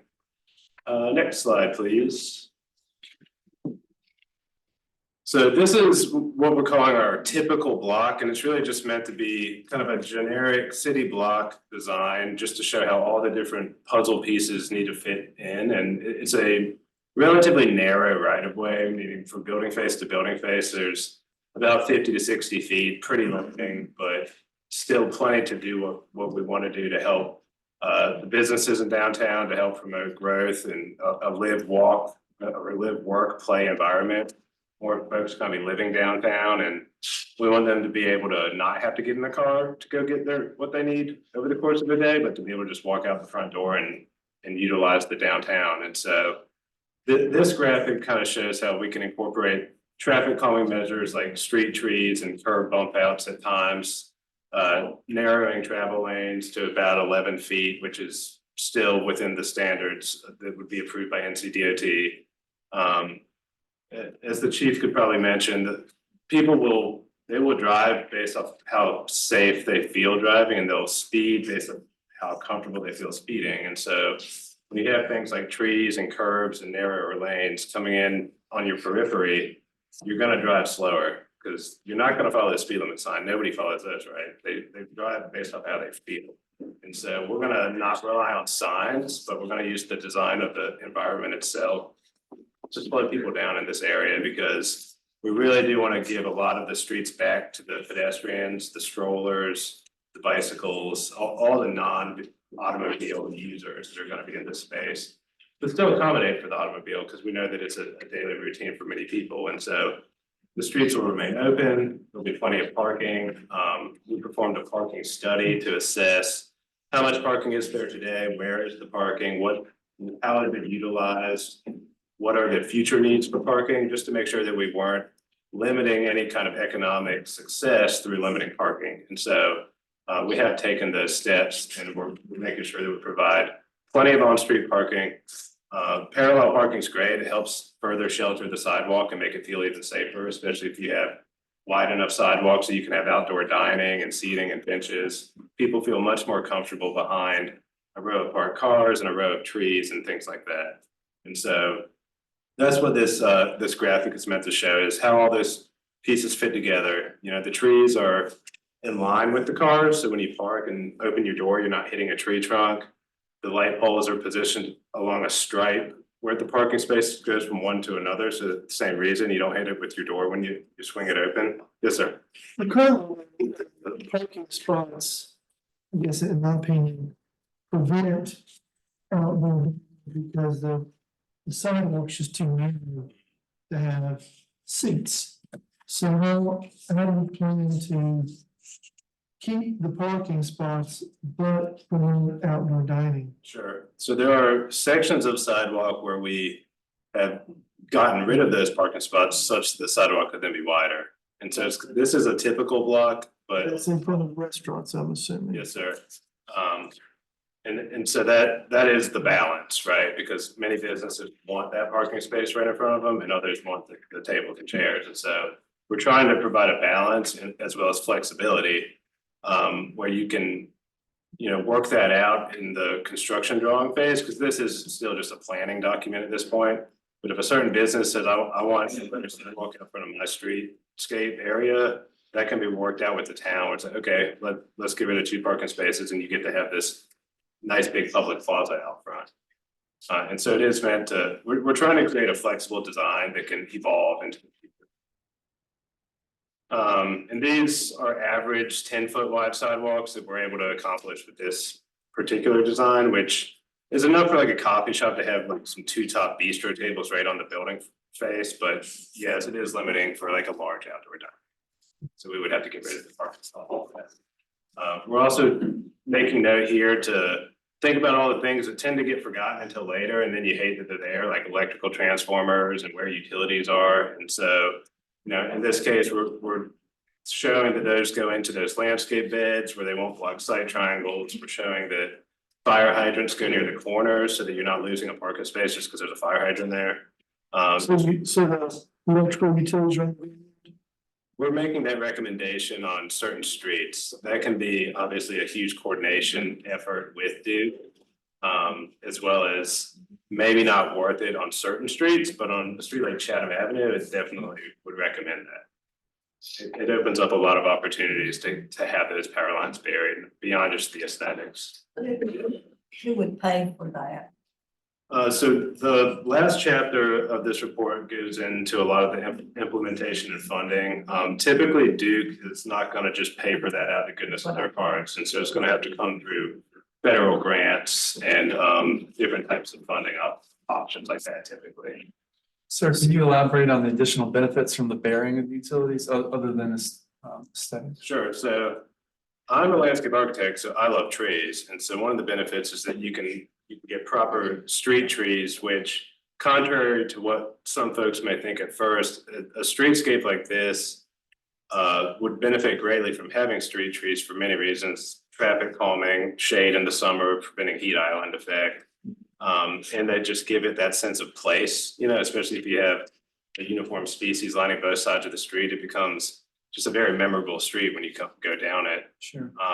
And the larger, taller, upright growing trees are much better suited because they actually grow up and above the storefronts and create a canopy ceiling for the street instead of crowding the space right in front of the stores.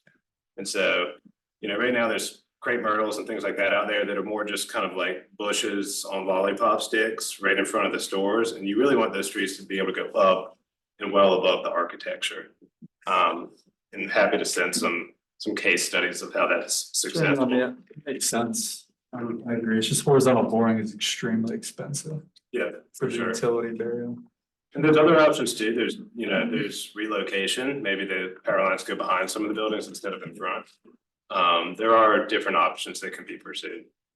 But we see this in almost every town that we do streetscape projects, is the power lines are just like spaghetti noodles strung across the front of all the buildings. And, you know, it's an investment and a commitment that has to be worked out. Thank you. You can go to the next slide. So this is getting into the overall master plan graphic, which shows the study area, which is pretty large. I mean, it was most of downtown that you could see here from 4th Street down to Beaver and a little further south than that, some of those stubs. 2nd Avenue was previously planned in a corridor study a couple years ago. And so we wanted to be efficient with the grant that was received and really focus on all the other streets and not go back and redesign the 2nd Avenue design that was just completed. And so we're showing that design in our plan just to memorialize it. And it does include traffic calming, medians, crosswalks, things like that. And what we did was we took note of 2nd Avenue being the main vehicular corridor through downtown, and therefore look at Chatham Avenue as being more of the main pedestrian street in downtown. So if you want to breeze through downtown, you should use 2nd Avenue. If you want to visit downtown, you should go to Chatham Avenue. And it starts there, and then the roads, the streets that come off of Chatham would also receive that same treatment of improved sidewalks, parking strategically placed in front of certain businesses or replaced with outdoor seating and wider sidewalks in front of other businesses. One thing that we've seen successful in other towns where they have a railroad is to work with the railroad to get a long-term lease agreement where parking and things like that can be done within the railroad right of way. Because the alternative is basically nothing. It's just dead space that collects dumpsters and things like that over time, it seems. And so that's what we're showing at the bottom of the page, for example, near Siler Station, where I know that they want to have a lot of good parking right near that restaurant when it opens. And so they're right next to the railroad right of way. They can benefit greatly from all that parking being added on Birch Avenue. Some of the other areas have more parking shown. They're faded back behind a white hue because those are private owned properties. And so those could be done by the developer in a partnership with the town where they provide parking for a future mixed use type development. And then that parking can also be used, you know, in coordination with the town as needed. A big part of the parking approach is to make sure that it's being used efficiently and that there's a balance. I mean, there's nothing worse than unused asphalt, you know, acres of asphalt that aren't even being parked on are obviously a huge waste of space. They're terrible for the environment. Nobody wants to be in those places. And so the last thing we want is those kinds of places lining the streetscape that we want people walking down and enjoying. And so we've tried to pocket surface parking lots kind of around the edges so that you can come to downtown if you don't live downtown or if you can't walk. You can come park in one of these and then feel comfortable walking throughout the rest of downtown without having to get in your car, drive a couple blocks and park again. So that was a big part of the design approach. There are some 4-way stops added where it wasn't, you know, an issue with NCDOT or from a traffic engineering perspective, but mostly on Chatham Avenue, there's a few intersections being proposed as 4-way stops simply because It'll help slow traffic from hitting a bunch of green lights in a row going down Chatham. Makes for a much safer crosswalk. It allows us to eliminate a turn lane, therefore getting much more sidewalk space back. And so for those reasons, there are some four-way stops being introduced. Speaking of stakeholder feedback, we did also make a point to stay in routine contact with NCDOT because they do maintain a couple of the roads in this study area. And we wanted to make sure that whatever was on the master plan is something that they would get behind and not just block later. And so they have fully reviewed this and blessed everything we're showing. They complained about a couple of things, but they blessed them in the end of the day. So next slide will work. Do you have an estimate how much it would cost to lease that railroad area? Because that's a huge eyesore, but I love the idea of people being able to park there. I don't, but we are, we're actually currently starting this very same process with the town of Wendell this year. They're doing a downtown streetscape master plan. A few years ago, I did a small area plan in Wendell where they have this agreement with their railroad. And it's like 100-year lease and it's like $1,000 a year. I mean, they've had that for a long time. So it's practically free for them, honestly. Yeah, and they're allowed to do pretty much anything other than build a building in the right of way. So we planted trees, added benches. We even were allowed to add electrical vehicle charging stations, things like that, which could be construed as a very permanent fixed structure, but it allowed a lot. And so I'm not an expert on how you go and get that arrangement. I know that railroads can be a little bit tough to deal with sometimes, but I think it's worth the town pursuing and seeing what they can do because it is valuable real estate, parking, if nothing else. And what we are showing is any parking that is added, it would follow the UDO guidelines, but also some additional design guidelines that are included in the report on how to make parking areas look nice and kind of obscure them behind the streetscape so that you're not just staring at a bunch of parking lots. We did work up some just 3D images to help with visualization. So this right here is an example of Chatham Avenue where there is no parallel parking. This is an area where it's actually a tough section of sidewalk with the grade change between the road and the stores. The buildings are set up pretty high above the road.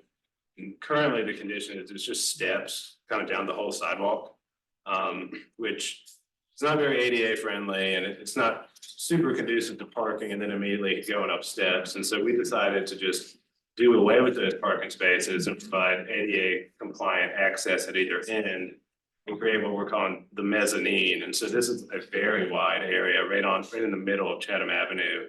They could have a whole string of restaurants, coffee shops, things like that, and just take advantage of this raised sidewalk mezzanine. It feels really safe. You're up above the road at this point, like on a 2-foot brick wall with a nice safety rail, trees, landscape, things like that. And so this is an example of what you can get without the parallel parking taking up space.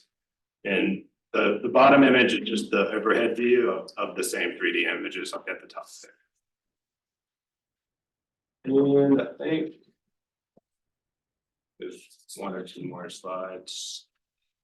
Yeah, so this is the phasing plan and the estimate of probable cost. So we use a really long word to say the cost or the budget, right? Because we're not contractors, we're just using historical unit prices to measure the areas that are in the plan and give you an approximate cost estimate of what that would be. And so we broke it out into some phases.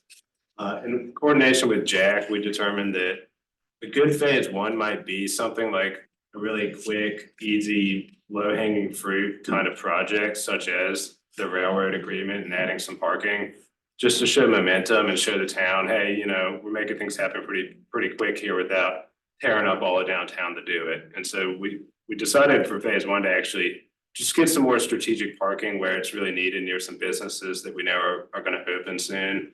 And then roll into phase two, which would be that main Chatham Avenue corridor where you really go in and do the bulk of the project. Part of phase two is also us intentionally including all the NCDOT roads in one phase because there's an option to pursue some funding from NCDOT, fund that work, as well as the permitting process through NCDOT, it would be a lot cleaner to have plans that just have their roads in them. And so that's how we came up with that second phase. The phasing it's flexible. Obviously, priorities may change for the town over time. So these are just simply phasing recommendations as of today. And the report does also get into funding recommendations for various grants and methods to make this happen, that we can show also case studies of other towns in North Carolina that have been able to take a document like this and go leverage it for money to actually do the building. And so that's our efforts today. The report also does have some appendices in at the end, like all the survey results, the parking study that we had done by a traffic engineering subconsultant, in that Second Avenue corridor study. So, happy to answer any additional questions.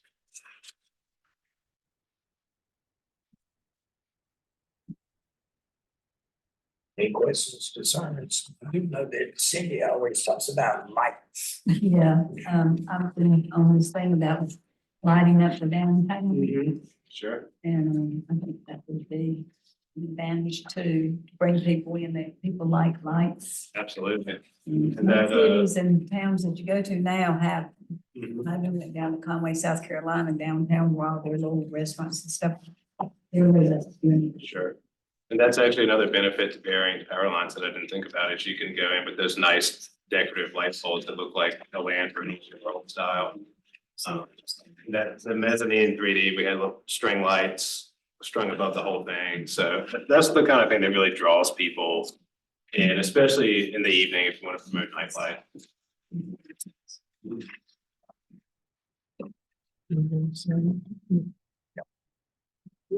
Jackson, if we approve the downtown streetscape, this plan, what would be next steps? So, you know, the point of this was to get a vision from the community to what we want downtown to look like. So I think that's what we've got in front of us tonight. And I think if the plan was approved, that gives staff the guidance to go forth with using that phasing approach to go looking for money, looking for grant dollars. And then we have a discussion about each funding after we get money. How, if we. I think the first step, if you really, the first step is to go after some construction dollars, you know, I mean, not construction, but construction planning. So that's the next step. So we got to get a plan that we all can build into. This is just high level. We need construction drawings first. Then we get to the dollars to build it. I noticed that in the implementation and funding stage, or, you know, I think it's page 2. Part of that, I think it's phase 3, covers second. So I was just hoping you might, particularly for the new board members, might elaborate on the second Avenue plan and how these two plans converge. Yeah, well, it was a matter of timing and funding. So with RPO, which Curtis and I go to those RPO meetings every other month, it's a partnership. And what they have is opportunity to get funding through the RPO, and they picked Siler City to do a corridor study, and we thought Second Avenue was potentially a good candidate. So we went through a similar exercise, but we only focused on that stretch of road. It actually was from where it connects with Greensboro Avenue all the way to Fayetteville. So it's actually outside of this scope because it's a little bit longer. But you know, Second Avenue had a history of being a interstate highway pretty much through Siler City. And when the bypass was built, it lost its luster of the 5 lanes. And so what was a way to redo it? And that's what the community came up with, is a more simple 2-lane, one way, you know, 2 ways in both directions, parking, landscaping. And also included some roundabouts.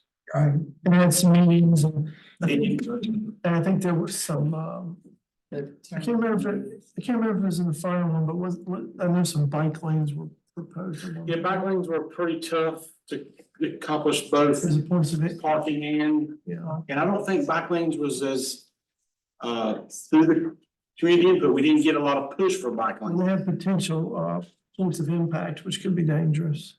Now, that doesn't say that when we get to a construction plan for that phase, you could take out parking and put bike lanes or do it vice versa. So there's still some, I think what he's talking about, these are flexible plans, and we've got a guiding tool for what we want. And so for second, we're looking at funding too, correct? Yeah, I think from a downtown master plan look, it was not at the top of the phasing. Phasing was what Daniel mentioned, down at railroad track as an easy low hanging fruit, then get into Chatham and Raleigh streets, and then probably second. And of course, these are big ticket numbers. Oh, yeah. Well, we have to have outside funding because we don't have 17 million. That's our entire budget. When I was in Statesville last year, they did a big project down there and it wasn't done. It was done in multiple phases. Yes. And there's lots of ways to approach it. I mean, we're working on a Burlington construction drawing set now, so they've gone past the master plan and they're doing actually plans for the work. And the way they're phasing or funding that whole project is actually by replacing all the utilities in the street. And so they're replacing their sewer and water mains under a grant, and therefore the whole street's being torn up. So they might as well go back in with the streetscape that they want. And so on that project, we're literally just piggybacking the nice, pretty stuff on a big utility project. Right. So, it says here that, yeah, and Jack, thank you for this, $99,800 grant for development of the master plan. Is that being entirely spent, or is there anything left over out of that? That'll be spent. It's all gone. So are there any, if we approve the plan, prior to looking at funding, are there costs to the town before we get to the actual implementation and funding stage? So it'll be up to us now to start searching for that next step, which is construction dollars. Now, I've got one grant that was in mind, it's 100% funded. So there are some first steps that might not cost us much at all. Or it may be similar to what we just did with our stormwater flood project. It was where you may need some help with a few applications to get, $1 million, $2 million for grants. So that would be what we were looking at. And we would bring that to the board when it's time. I do appreciate you working on these grants, Jack, and throughout your time. It's been, so yes, sir. Appreciate that. Yeah. Great. Yeah, but the plan approval gives us the guidance to, the board supports what the community put together, and we know which direction to go with funding. It helps us know our next steps. Any more questions or concerns? Can we get a motion on me to? Motion to tell Siler City downtown streetscape master plan dates February 5th, 2025. So moving properly second, any questions or concerns? All in favor, say, sign aye. Opposed, have the same way. Motion carried. Again for that presentation. Next, we have a position reclassification for public works. Yes, Mayor, page 53 of your packet, notes a memo about what we're requesting tonight. As you know, back in January, Mr. Gerald Smith retired as the Public Works Superintendent. He held 3 ORC certifications, which necessitated his position, but as we all know, we're in a process of transition with the city of Sanford. So, and going through that process of trying to think of what is it that the town needs to go forward and what will be the need of the structure of public works once utilities is in the hands of Sanford and operations. I also try to always consider what we need in terms of spans of control and making sure that we don't have supervisors supervising too many people. It makes them less effective in carrying out their roles. And I try to look at the weaknesses of all of our departments. And one of the challenges in public works today, as you'll see on page 54 and 55, where there are the org charts listed, is under the current structure, there's a lot of different types of positions reporting to the public works director under his current span. Superintendent position is gone. So although it still lists the superintendent, that's eliminated tonight. You have essentially 6 people. Is that right? 6 people reporting to the director. I think this at this time would be best to change the structure where the span of control is reduced, as noted on page 55. The proposed position will be called a general services supervisor. and would be over the custodian, building maintenance, and our equipment mechanic, which deals with our fleet.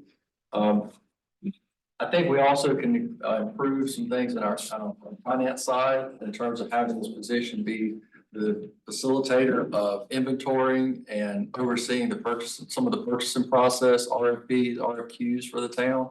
So for once that's finally centralized, this position could also be our VCIO, which is our coordinator with VC3 for our IT services. So I think it can be very effective for us. It's something that we can feel immediately. And it would save you, I think most importantly, it saves a lot of money. As far as the services that we have, Mr. Smith and the town are in negotiations on a contract until Sanford takes over so that we continue to provide those ORC services. So that's not adversely affecting the town of Siler City. I think if we tried to fill that position with a full-time person, it would be incredibly difficult, if not impossible. I got a question when you finish. Yes, sir. You want me to go ahead? No, go ahead. I don't mind Joy doing it at all, but are you telling me there's nobody on staff that has certifications? Those certifications, no, sir. No certifications? Right. How did we get by with not having a backup ORC? That's always been the requirement. Chris, can you answer that? Right, so he carries distribution, backflow, and cross connection. We do have backup for distribution, which you know it's a level below. It can be a level below. It was never a backup for backflow or cross connection. We don't have anybody for collections. I'm currently doing collections. Okay, so what are we missing? Distribution, backflow, and cross connection. We don't have anybody that's certified. For those two? Not for backflow and cross connection. So for two. So Joey gave a year's notice. I mean, nobody's interested in going to schools. It's been offered many times. And nobody wants to do it. Nobody wants to improve themselves. Nobody showed an interest in those areas. how much we really could change for time? It was 77,000. How much are we proposing to pay? General services supervisor. 47,000. 47. And you have an idea who that's gonna be? Yes, sir. But how much are we going to pay Jerry for independent contract work? We're finalizing that, but I think the number we bounced around is around 1,400 a month. How long is it? Till Sanford accepts responsibility. But that would equal out to about what he's making now if you add the new position. No, we would still save, that would be 16,800 that you'd be adding on top of 47. So we go back later and full-time public works superintendent? Not as currently proposed. I don't think it would be necessary because the primary function of that position is to be the holder of those ORCs and oversee the water and sewer operation. Your primary function of the position. Of the old positions. But I mean, at some point, we have to have it, right? If Sanford takes over, you would. Because you can keep in mind that with Sanford, if we merge with Sanford, that position, if it had been filled, if it was filled, and all the water and sewer maintenance employees would become Sanford employees. So it wouldn't be a requirement on us anymore. Just with Joey's retirement, it allows us to go ahead and address it now. They couldn't require us as part of the merger to do it? No. No, the requirement would be was we have coverage with the ORC. Not that we have a field position. Gotcha. I have a question. If the salary is 47,000, okay, that doesn't include the insurance. That's right. Well, so what's the whole package deal in the RAD? So The insurance and everything that the town has to contribute. well, the health insurance would be a wash because it's trading one employee for another employee. And so. But still, just. I give you rough numbers. We're talking about 77 currently. You're talking about going to 47 and we're adding 16,800 to that 47. So the difference between 77 and that number would be your savings. So just to follow up on cities not including benefits, my quick math is that if we pay Joey 16 and 47, 63, so we're sending 13.2. That's about right. Will this person have a cost? That we haven't determined now. But if they do, then that would lead into the 13.2. No, I mean, Joe Smith's position currently has a vehicle, so that wouldn't require anything new. Or would Joey have a vehicle? We haven't addressed that. So. But that's what we need to know, Hank, before we decide whether we need. I don't to do this. anticipate this position needing a vehicle because it's gonna be administrative. Which one? Joey's or? The new one. So Joey will keep his car. I think that's. Or he provides them. We would provide. He's a contractor, so Right. he should be providing his own materials, But then the vehicle, et cetera. we have to absorb the cost of mileage. I don't have to pay payroll. So either way, But if he has his own car, he pays his mileage. The management contractors use their own computer, their supplies, everything. Well, I'm just afraid that down the road is something's gonna happen and we're not gonna end up saving any money. It's gonna end up costing us more if we have a new hire. I think it's more of a short-term fix, because if we don't have these certifications, we're liable for something goes awry, right? The wastewater treatment plant until the deal goes through. Right. You have to have a certification. That's why we'll call it, that's Curtis's question. And his angst, and I feel it and understand it, because it's just not a good legacy planning to. yeah. And I hear, angst, we can't make them take the classes, but we wish they would. I just But can't, it's I just can't imagine not anybody wanting to do that. It's gonna be a moot point. You know, when Sanford takes over, because it won't be the town's responsibility, but I share your concern.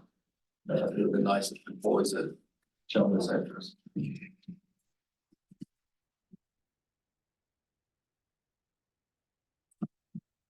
Who's doing the majority of what this new job would be doing? Who's doing that now? It's jumbled. I mean, I would say part of it is, a lot of it's all Cal. It's on the public works director. And does he have an assistant? No,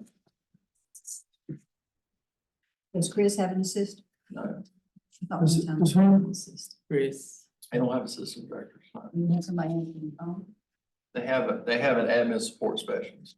so they couldn't do some of these? No, absolutely not. This would be too advanced than that.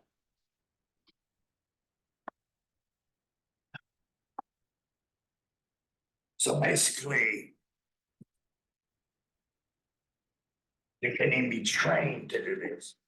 Who is they?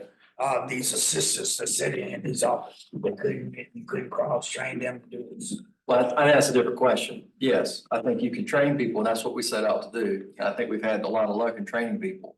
But Ms. Bray's question is, could the person in that role, in the admin role, do this job? Right. And I think that's too much work. And I think it does require training to do this.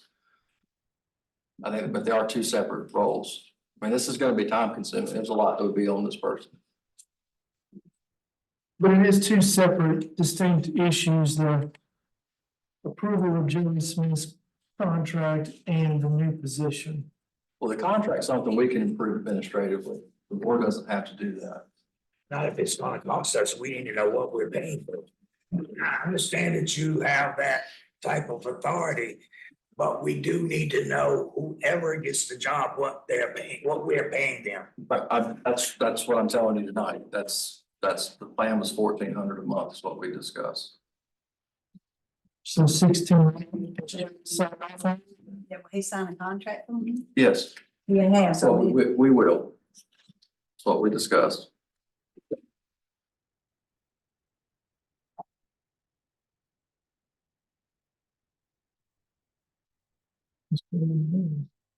Yeah, I will ask that question. Where is the board on this matter and what do you think, should be done at this point? We have two things to consider here. We're looking at, contracting out some work to Joey and to, adding a new position at, what is the exact figure? The 47, 48. 47, 254 is what the new position would 47, be. 254. Well, I think the thing with Joey, we have to do. Yes, So that's a must. yeah, you'll get fines if you don't. That's really, So we have to have Joe. yeah, we have to have that. I guess the question is, what's the board's position on the new? Is that position not wait till we get a chance to talk about it, but. No, Right. because, but we're, well. Some things I'd rather So not we're say. gonna stop getting toilet paper and paper towels if we don't get somebody in there. This position is really needed right now. They can't wait till July. I learned it today.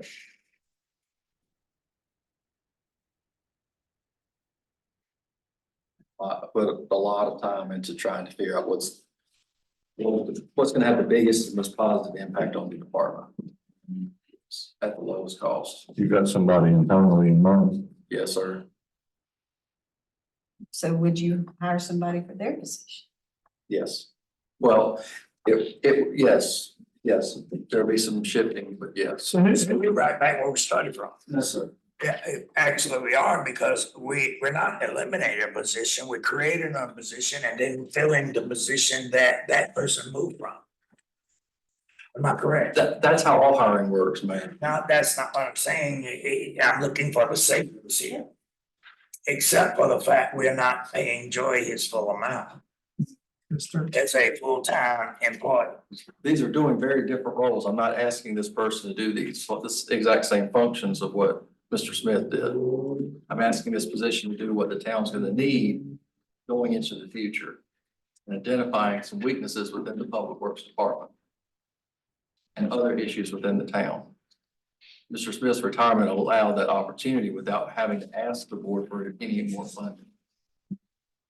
Commissioner, I want to go with you think. We got to have Joe.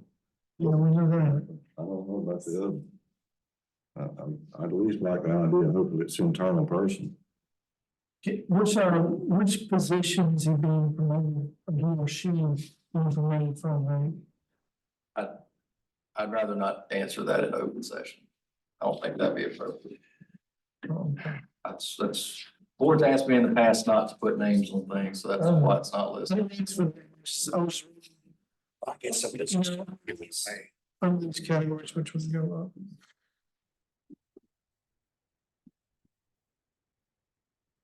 What is the board's pleasure? Because the time is moving on and. We have to make a decision tonight. It's I mean, as far as Joey's concerned, we Yeah, can make that. that's a must. We have to have We it. have to make the other decision tonight. Not if the board is not ready to make it. So. How long do you think we would be paying Joey for this contract? Like 6 months, a year? 2 years. 2 years? I wouldn't say that. 2 years. That's a rough estimate. Well, it depends. I don't think we get to the merger agreement. I think, well, it has more to do with when the town decides to shift employees to Sanford during a merger discussion, and those can be done independently. That could happen faster than the completion of the merger. That's just something worked out between Siler City and Sanford. You said it could be between 6 months to up to 2 years. I would think it's on the shorter end than the longer end of that, but yes. But we're still guessing because we don't have an exact figure. I mean, it's up to 2 years less than. So Yeah. let's plan for the worst and hope for the best. So if we need him from anywhere from 6 months to 2 years, how long do you intend to contract with him for? I would probably do it, I'll recommend on a month-to-month basis so that it's not a requirement that we have to come back and renew the contract. It could continue until the time that Sanford steps in. So month to month, I'm assuming there'd be some sort of cancellation clause for either party on a month to month. So then he could cancel 3 or 4 months in and say, well, I need more money, I'm just not doing it. I mean, we just don't have any negotiation cards because we don't have anybody with the certifications. So I'm a little concerned about a month to month. But by the same token, if we're done in 6 months, we don't want to pay for a year. That's right. So it's, you know, it's a juggling act. I'd say these things are actively being discussed with Sanford. I think one thing that I'm looking at is once we turn the water and sewer over to Sanford, Right. that means half of the towns, whatever everybody's doing now is gone. Like half of what you look after is gone, half of what someone else look after is gone. So how do we justify adding new positions when half of that's going to be gone? Am I looking at it incorrectly? So Yes. this is the, I'm thinking. So technically, we're not adding a position. Reclassify. What we're doing is Joe's position is empty. Yeah. So what's happening is we're taking someone else to go into a different classified position that Joey had, and then we're just moving somebody else into the position that this person had. So we're technically not adding a position. We're just lowering the funding for one position, moving someone there, and then putting somebody else in that position. So we're not adding a position. We're just reclassifying a position with regards to the funding piece. So We're not adding anything. We're just reclassifying and putting people in the spots that's open. So we end up with the same number of positions plus an independent contractor for a period of time that will disappear once we have a merger. Right. But it still goes back to my question. When we turn over the water and sewer, so let's say, I don't know what percentage of that takes up your time, Nancy's time, whoever's time. Right. But that time's gonna be for something else. So why do we have to add a position when we know we're gonna lose part of our responsibility that someone else probably that's already hired can take over? I think that goes back to Siler City being critically understaffed across the whole town. And if you don't have staff that have extra time to take on more. But that's not the perception of the public, because when I go out in the public, number one, water bills. Number two, why is there so many people being hired at town hall, and why don't they keep hiring people with these salaries? And I'm just telling you, that's what I hear, and I don't think I'm the only person that hears that. And they're like, when we worked there, or when I come up, they only had half that many people working, and they took care of everything. So we're hearing about money. Money's becoming a big issue with the people, especially now that their water bills are hitting $130, $150, $200. And I hear that. And what am I to say to people when we hire somebody else? Why did y'all hire someone? Call Hank, let him explain it. You want everybody in Siler City calling you? I don't think so. I'm just telling you, this is what I hear, and I represent the people. So I have to voice what they say. Well, we do know one thing that we have to do, and that is to retain Joey. Right, I agree. Okay, so we can do this separately or together. If we can get a motion for Joey's contract, then we can move in that direction. There's no need for a motion on that. That was just information in your package. Because we're in the contract with him anyway. So That's what we meant. I kind of defer to Curtis on all the weather issues. He's worked in the department, he knows what the needs are. I guess we're gonna have to do it. Well, he said we don't have to, it's not up to us. No, you're talking about the other people. Yeah. Right, yeah. That person. Hopefully it'll be a short term thing. No, that's a permanent job. Until we merge. I mean Joey's Oh, That'll yeah, go away. Yeah. yeah. That'll go away.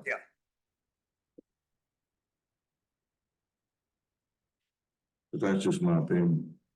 And I guess the question that I would have is if we don't do the general services supervisor, again, we're not adding a position. We're changing the classification of the position. If we don't have anybody there, who's going to pick up the building maintenance mechanic, the custodian, and the equipment mechanic? If we don't have it, you know, cause it's all been under, yeah, No, it hadn't been under Joy. it's been under.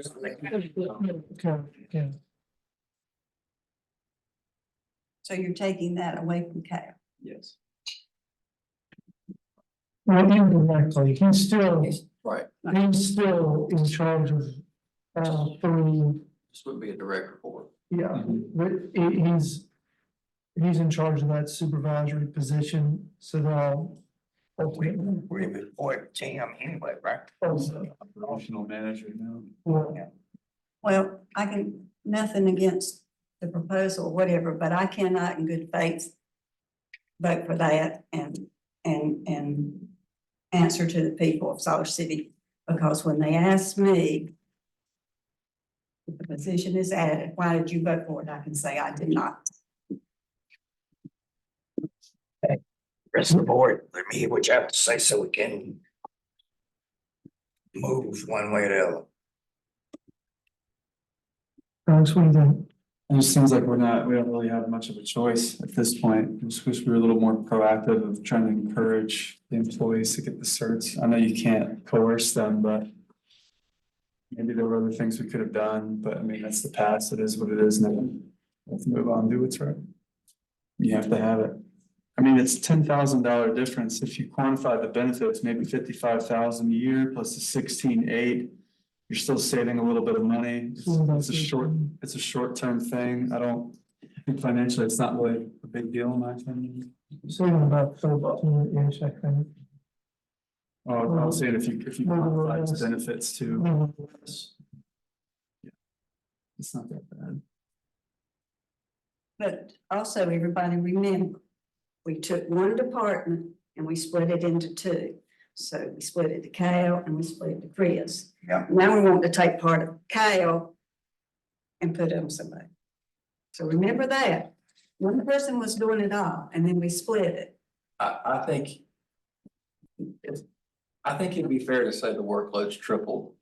in the But last 2 also, years. when we split it, we didn't split the salary. Did we?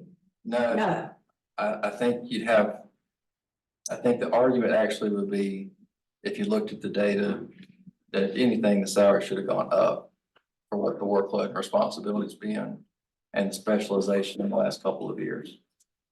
I'm just saying, we took one position, split it, but we didn't split the salary.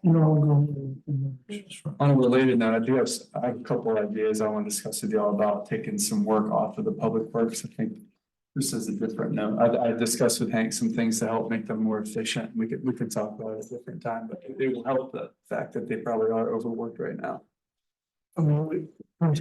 What increase, this is, and I think there's a very valid point here from Commissioner Bray, what increased? Yet you took one department and they took. And where is the work increasing? Well, we had Wolf Street enough that were coming to Siler City. I think that's where the big workload. And they have no interaction as far as physical labor with Wolf Speed at all. They have a tremendous involvement in what we do. I said physical work, there's no interaction with Wolf Speed. Wolf Speed actually came in here before I came on the board, I never forget it. It was $9.8 million from Greenleaf, and because we were not moving, their attorney said, we want the money, give it to us, we'll lay our own pipe. So I'm still looking for the increase in the work. Other than conversation, where is the increase? Chris McCorkadale's entire job will be an increase because about everything he does now is things that didn't exist 18 months, 2 years ago. And he's swamped with the workload that he's got. All these capital projects, these $115 million in grants that we have to manage. All these conversations and meetings with DEQ, we didn't have an SOC or a moratorium 2 years ago. It's a tremendous amount of work that's involved in that. I mean, it's way more than 40 hours worth of work. Just the justification's easily there for more positions than what's here. And it's amazing the staff's held together to get what's done in the last 2 years. If obviously we have to approve Joey's issue, we know that. So if we approve the $48,000 position, when would the person move into that spot? Tomorrow. How long would it take then to fill the position that the person vacated? That would also happen tomorrow. So we have that person ready to go as well. Yes. So this person already has the qualifications to do this job. Yes. And the position that's being filled from him moving to another job, is that person pretty well qualified as well? I'm saying the person we want to put in this job is qualified to do what we're going to ask them to do. That person also in position can be filled internally. And that has been planned for. So there's a board vacancy somewhere? Yes. So what about that one? How long will it take to fill that one? No more than probably a month. A month? It would just be a typical job posting. I'd imagine we could find somebody. Which one's gonna have a vacancy for the month? It's not to say. I mean, I know you don't want to say, but it's important to know because we have a merger agreement pending. And I'm just trying to crunch all the figures. We know we have to expend 16.8. We got the 48. That's a cost savings roughly 13. We got another person rattling or going up, however it is. But we're running the hole somewhere. And I'm just wondering what that is, how much that cost is. Because if we're, merging in 4 months or 6 months. It doesn't change your calculations. At all, it doesn't change significantly. Doesn't. Is it an entry level job? Yes. Okay. It changes a little bit, but not much. I mean, a couple $1,000 maybe at the most. The person that you would put in this job, somebody's gonna take their position. Yes. Would their salary increase? No. Why would they wanna take it? If you're not gonna have any increase in salary, why would you do it?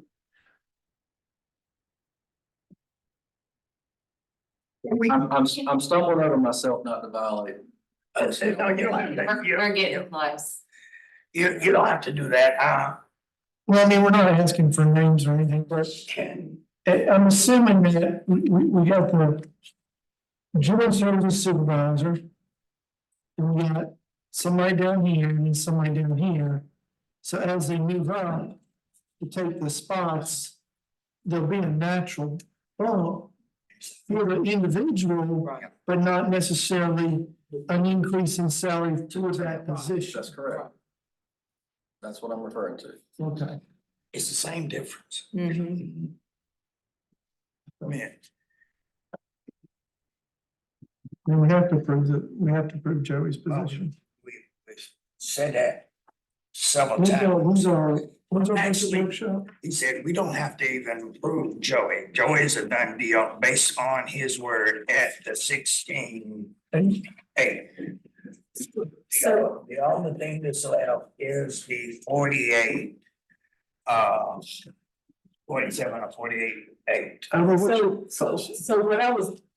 So when you look at it. So the general services person, their salary is 48. I'm just gonna use some different numbers, okay? So that's 48. Then if the person who's going into this position, this person's position, his salary could have been 38. And the salary of the person who was leaving that other position, his salary could have been 28. So what's happening is The salaries are staying the same. This is the only salary that changed, that went down. So this person is moving up into a position where he's getting more, but it's less than what the other previous person had. This person who was 28 is moving into 38. And then hiring a new person to go into the 28. So the salary didn't change, you're just moving people. So there's no change except for the decrease in the savings from taking the 16.8 and the 47 or whatever and putting it together. So there's no change at all. It's just hiring somebody to go into that $28,000 position. So, I mean, we're saying, so what's your, Why do we have to hire somebody? Why can't we contract out somebody to come in and do the job and not have to pay their? We are, that's what we're doing. No, not that job, the other job. she means a general services supervisor. There's a lot Would of that be people contracted out? work a year or two, you know, and then leave or whatever, and that you know that them coming in. Because the work is not getting done at the level it needs to be, and this was, I thought, the best structure to get the work done, and any other option is gonna cost you more money. This is the best option. I mean, unless we wanna spend more money. Our work not get done. Joey's contract. Joey's in They that could, contract. he could, so if we contracted out that, I'd be concerned about the cost. What? Contracting How children. much supervision do these lower level jobs really require? Building maintenance mechanic, equipment mechanic, custodian on a day to day? It varies depending on what the tasks are. I mean, I can't tell you, it's not gonna be consistent every day. Some positions are gonna require more attention and time based on what's going on. But the thing was, supervision is not the only thing this position's doing. This position, we want to be centralizing things that are a material weakness for the town. The town is doing an inadequate job of centralizing bidding. The town does a very poor job of inventory. The town does not do a good job when it comes to centralizing purchasing. That leads to a lot of inefficiencies.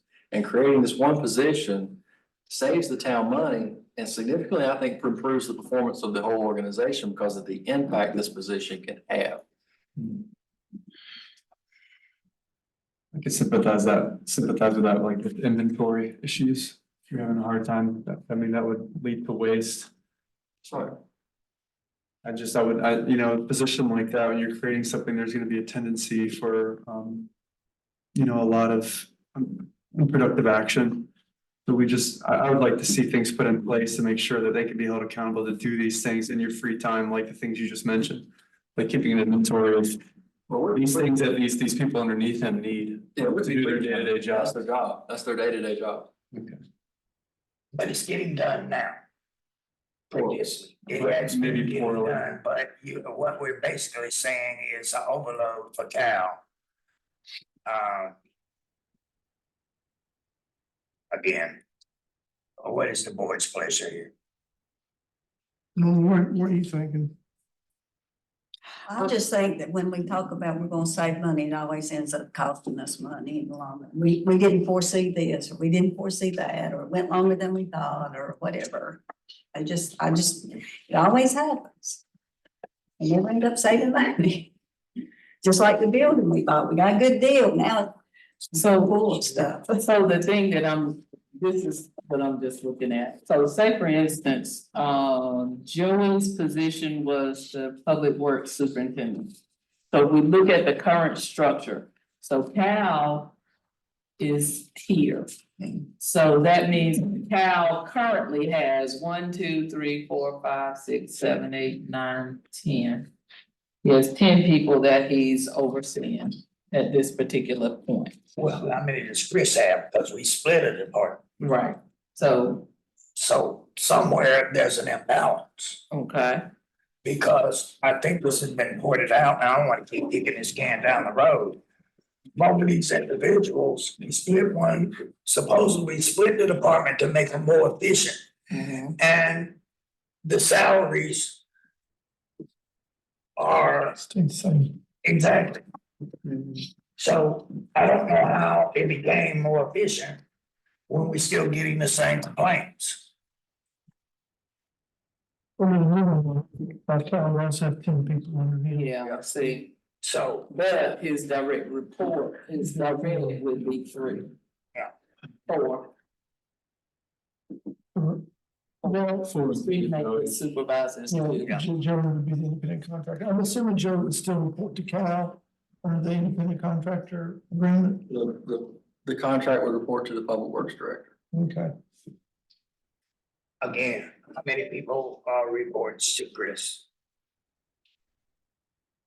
Directly reports would be 2. It's each of the superintendents of the plants. However, I'd qualify that and say supervision is not the primary function of his job. It's managing all of the grants and all the coordination with DEQ and the supervision, all the calls, the coordination of full speed. Is overwhelming. So it's more than just supervising those 2 plants. That is a small percentage of the job right now. And in any other organization, you would have added a project manager or an engineer full-time to just do that.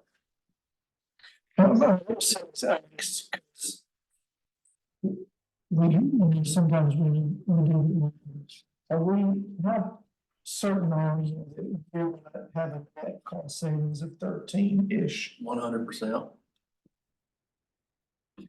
And this is just temporary until we get the merger. No, this will be permanent. I mean, Sanford will take it over, so at that point, it's, in that respect, it's temporary. Well, it would increase in a sense because the cost for Joey would go away, but so would the need for water and sewer costs. What do you mean it would increase? The savings would increase. But you still need a general contractor to do what it does. Well, but It's Sanford gonna would be a permanent hire. But when Sanford takes the rest of their responsibility. No, that's not going anywhere. You gotta understand what this person is doing. Some of the job is paper products, ordering things and supervising building maintenance. So that person's not going. And eventually require more money. So when we merge with Sanford, I mean, they take over the complete operations of the department, correct? No.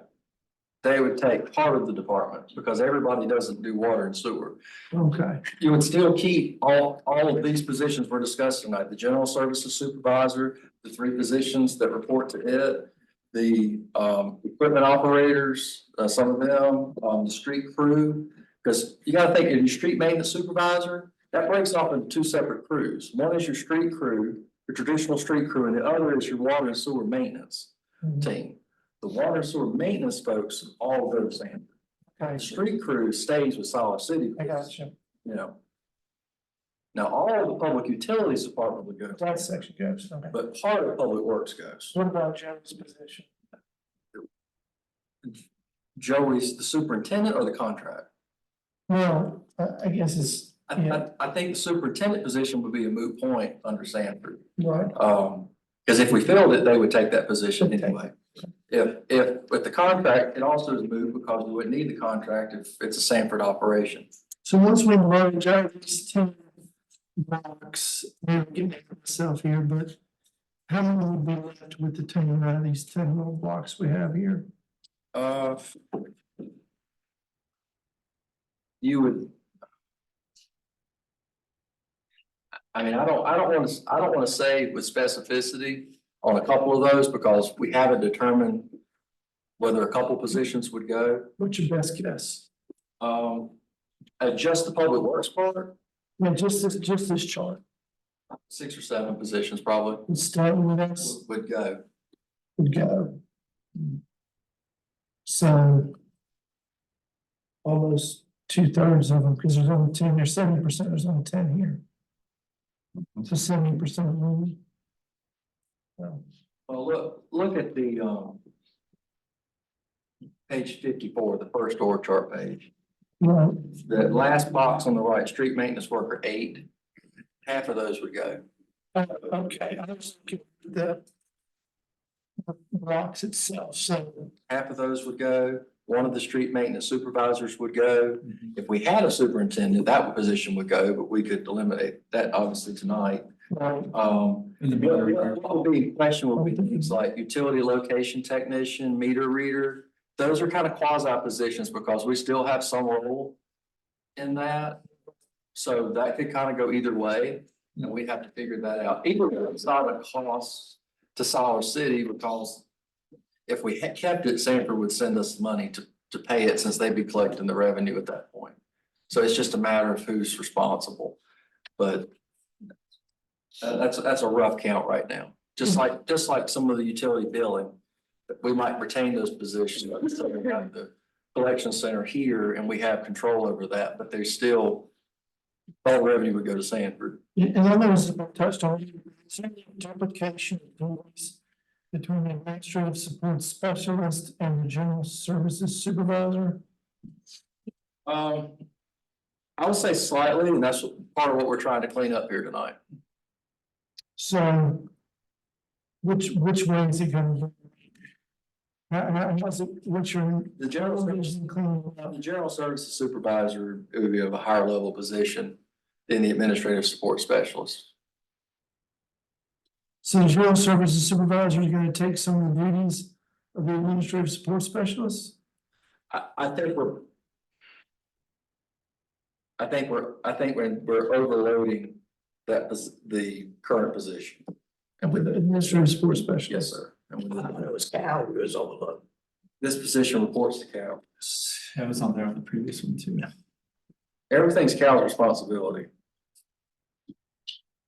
So you're transferring some of the duties of the administrative support specialist to the general supervisor, and any duties of Jerry's not covered by the contract would also be covered by the general services supervisor.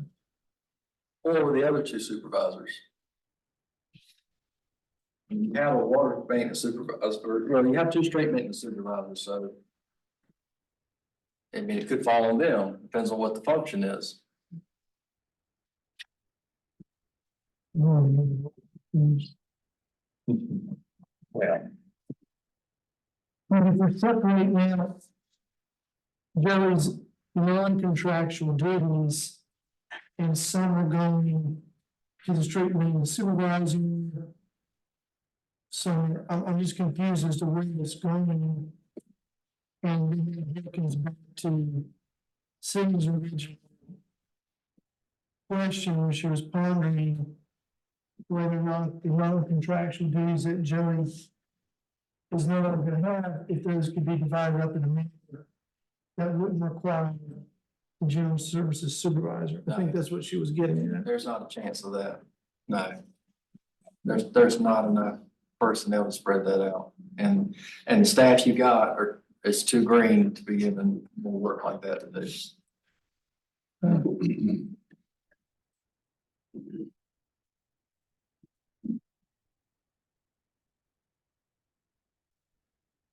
we need something because the hours moving on and whichever direction we want to go in this, because we still got this closed session of us. A little more specificity. Okay, with that being done, with that being said, we need a motion to table that until we go into closed session. Can we discuss this particular issue in closed session? Personnel. Okay. Well, if you're talking about actual people. Right. No. Okay, I mean, where you can say that, you know, he can tell you maybe what his plan is and whatnot, but just a policy decision as to how it should be organized. That has to be staying open. Right. You can talk a little bit about it, but I mean, you know, the closed session for personnel is when you're talking about a person, a real person, not a slot on the job. Yeah. We're talking about policy. So is there a motion? To make this a close. Well, I mean, well, or to do something, I mean, we don't have to have Joey. Yeah, but that's not. we don't have to. We don't have to do nothing. Joey Sorry. is good. We don't have to do anything. So is there a motion on the supervisor position?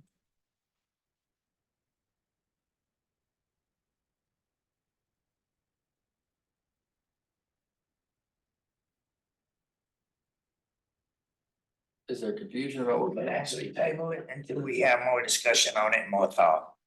If that's, because it seems like we spinning our wheels.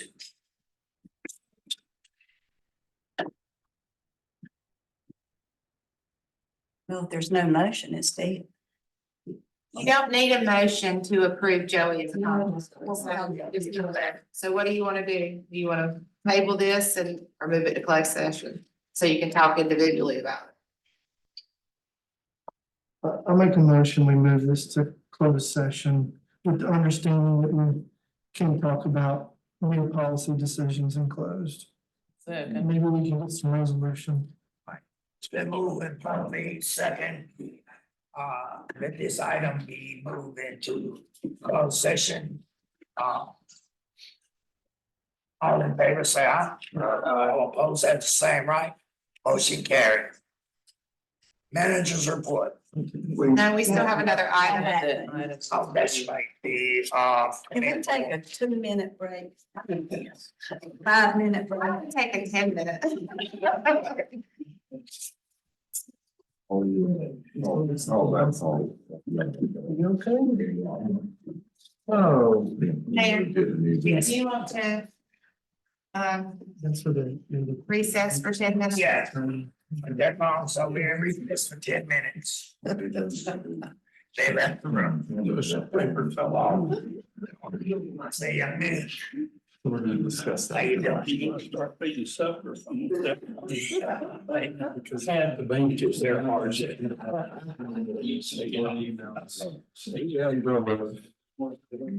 Well, let's start. Right now. We need to.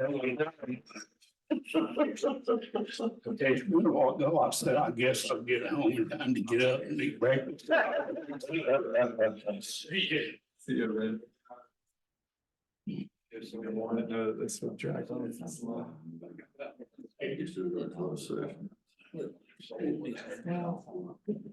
You know, they dropped it all about getting this position filled.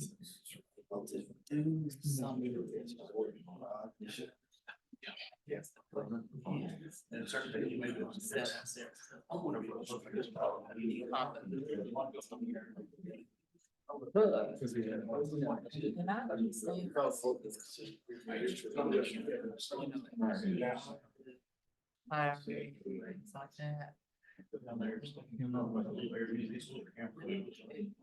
Somebody came.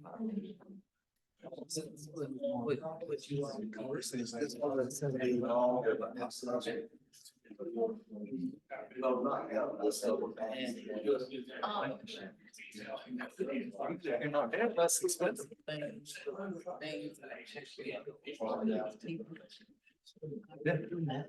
Yeah, sort of that job I've been in. This is something you want to encourage in your business. What are you doing? You're not certified yet. It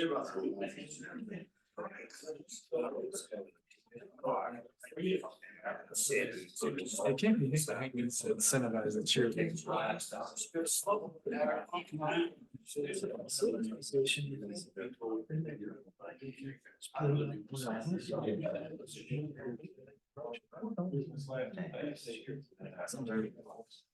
Everybody's like that, especially. It's true, but.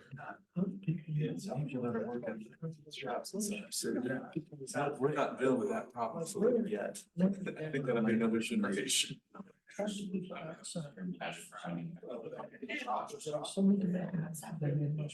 That had all three of those certifications. So whatever. Yeah. It's available. Hold it up. How much does it cost to train someone? Just. It's like that. It's not.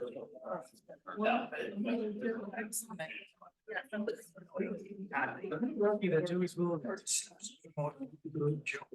If he wasn't willing to do it, this would be paying fines. That's what I mean. Paying fines. We just use an answer. We have it now, we don't get that. If someone's not, this is very capable.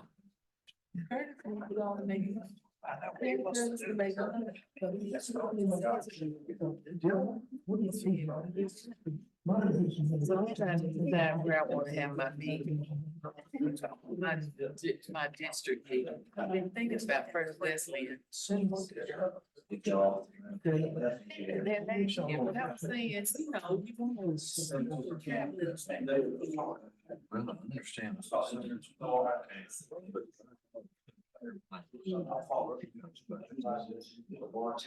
Three times stand up. I see why out of that. Look at everything. Support that. Processes. What they deal with on a daily basis. So it says they're overloaded. Take his word for it.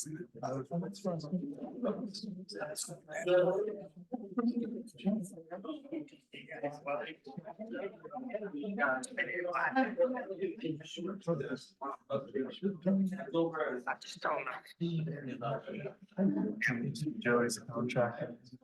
And those three report directly to Cal as they were.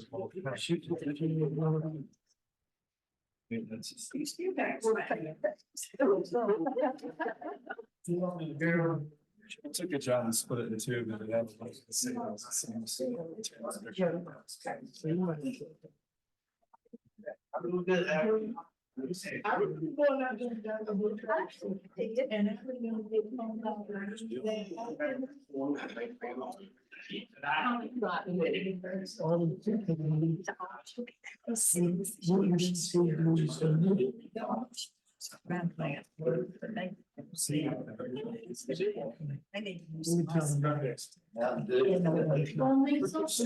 Things I think we could do. Yeah.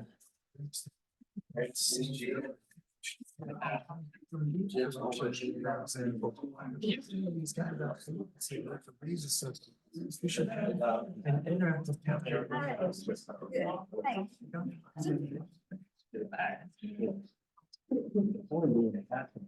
You always say money. I don't, then how we continue. What do you like? Something sweet or something sour? How would you get by on having it back?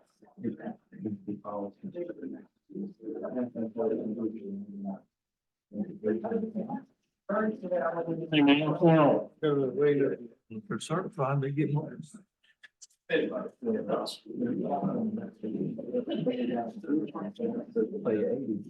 you been doing, sir? How you doing? It's unbelievable.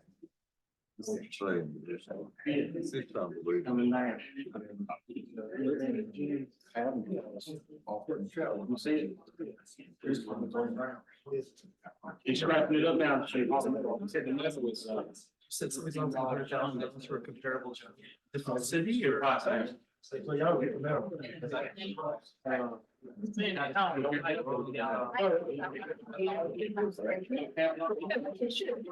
Inflationary wages.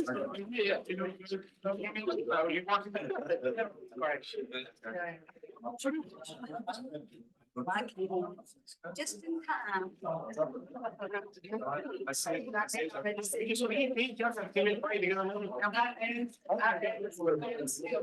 I see.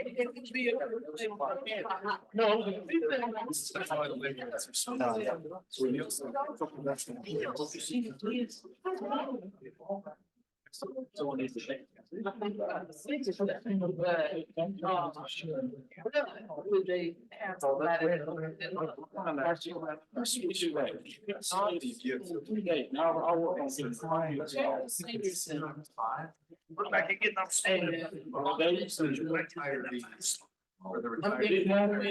I'm thinking about. You have an expanding economy. Pre-pandemic and you're still. I'll take a look tomorrow. 21st. Explain yourself. How many people get blue collar jobs? He's on shit.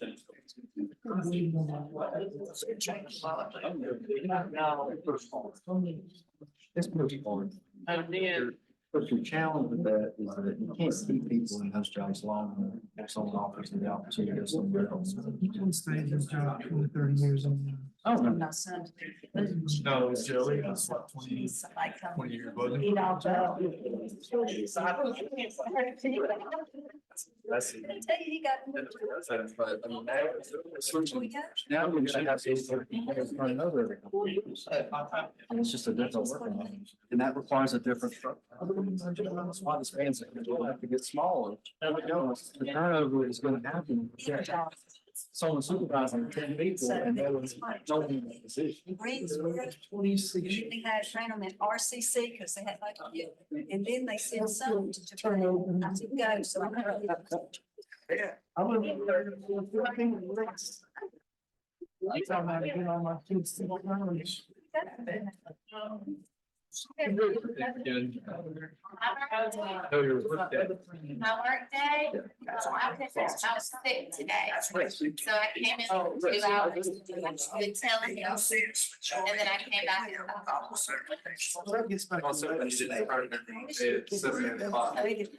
typically, if I was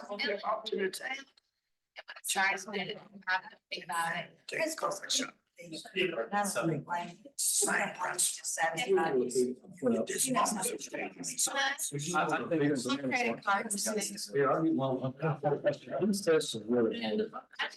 not just something you take a class and they. And when they got the certifications, it was much. I mean, your wastewater plant operator has a 50% failure. That's good. So that's the way you start with the best of time. We're gonna have to pay for that education. And give them a bump. That's right. That's right. And give them overtime for studying, maybe. He's there to stay. That's hard to monitor. He's Mars. Well, you figured out If I had to take them everything, both out, I'd take that. what you see every day. It's fine. They probably. You know.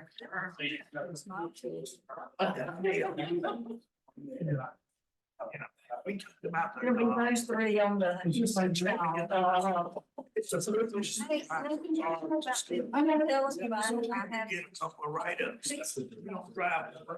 I think that, you take it, so we don't have John sons. You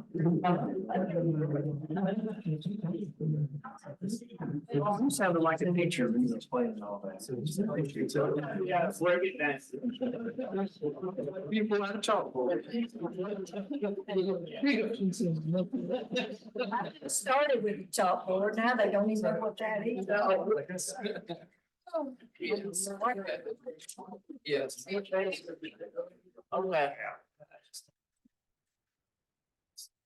Oh, Lord, have mercy, we might, I'm doing 10 o'clock.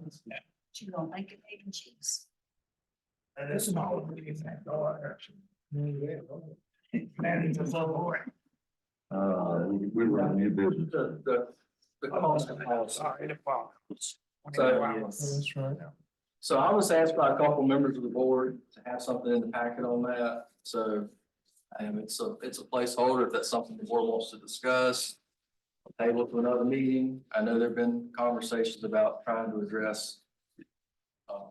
Callback, with employees. So. But I also know we've run long tonight if y'all want to push that. I mean, I just think at some point. There's a couple of things, and if I am speaking incorrectly, by any, please any member of the board chastise me.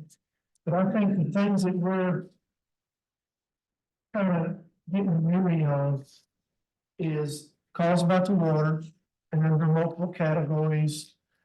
The meter, the up and down the month, the amount of the bill, you know, just kind of lump it in the water. So we just get beat down on that. One thing we get beat down is no return calls. Or I lump it in the same category, no action. I'll give you for instance. I lost 2 recycles and 1 regular trash can. After the first recycle, Shirley called receptionist 3 times, no action. I had to call Cal on his cell phone to get my recycle. I had a good day. Then when the storm washed away again, because I'm in the flood zone. Shirley said, "Do you want me to call again? Because we didn't get no response last time." I said, "No. Let me just call Cal directly." So I don't think I'm the only person who's experienced that. So that's just something. So I think that's the influence for, we've all got these calls, we're all getting kind of beat down by it. And so, we've all had talks about what can we do. And so personally, from my standpoint, if we're looking at a policy where the call has to be returned by the end of the next business day. So if someone calls you at 10 a.m. on Tuesday, or emails you, or texts you, or leaves a voicemail, whatever form of communication that takes, you gotta have communicated back to them in some way, shape, or form by the end of the next working day. I give you, for instance, I was in court all day, Thursday and Friday. So people were calling people were calling, and Tanya was returning phone calls or emailing back saying, you know, Mr. Fadely's in court, he will be with you by Monday. But they got something from my office, let them know. So we didn't just go 48 hours with no contact. So I think, you know, we can have it as a recommended policy, or no, recommended course of action. Where we just, I don't know how that would look in the handbook, but just be a recommended, you know, behavior or course of action, or we have it as a policy where there's some type of enforcement mechanism. We have to discuss level of proof. Surely we don't want it to be Joe Schmo calls up and says, you know, person X didn't call me back, and that's the only proof you have. I certainly will want something on that. So we discuss level of proof, and then what are the consequences for one offense, two offense, three offense, whatever it is. So I think the discussion can take can go down multiple roads. But I think we've all had enough phone calls where we're to the point where we want to discuss it. We have the energy to do it tonight. It's another question. Do we want to do it tonight or? I mean, it's kind of a big issue, So. especially if we get to enforcement and consequences. Well, one of the things that, you know, I think about with us, we do have to return, our bosses said we had to return by the next day. Yeah. Don't let, you know, but the other thing that happens is, so when we have that opportunity to interact with our principals, we are able to give comments for their evaluation. That they don't return phone calls, you know, or don't answer emails within a timely manner. So that's part of their evaluation. And I think that's something to consider when it comes down to the evaluation part, that it's something that needs to definitely be considered, because when you look at good customer service, and that's what we're here for, is to serve, then as we say in our HR department, we're supposed to show care, concern, and compassion. And those are the three things that we have to do. And if we're not returning phone calls, or if we are not doing those little things, then that means that we're not exhibiting good customer service. And so that's one of the things that we really have to keep in mind. And then just, you know, the people calling or emailing or trying to contact us, or when I say us, I mean panel staff and everybody.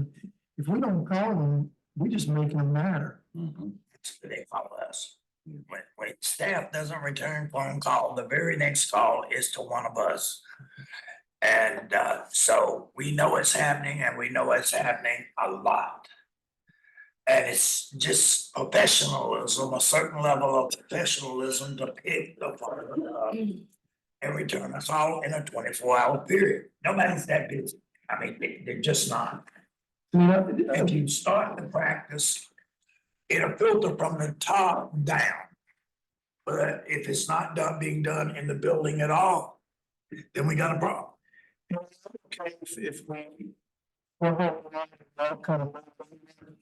I'm saying, I think there's two avenues, recommended practice or enforceable policy. You know, as Nancy can say, if it's an enforceable policy in our manual, there's gotta be some proof mechanism. Yeah. And there's gonna be a hierarchy of consequences that we would need Nancy's help kind of laying out.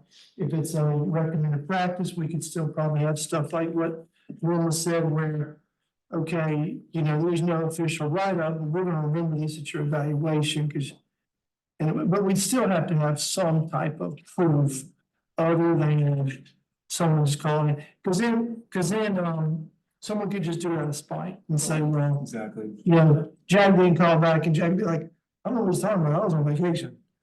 So, That was gonna be the easiest thing to trace because of the digital paper trail. So those emails are gonna be more, it's gonna be harder.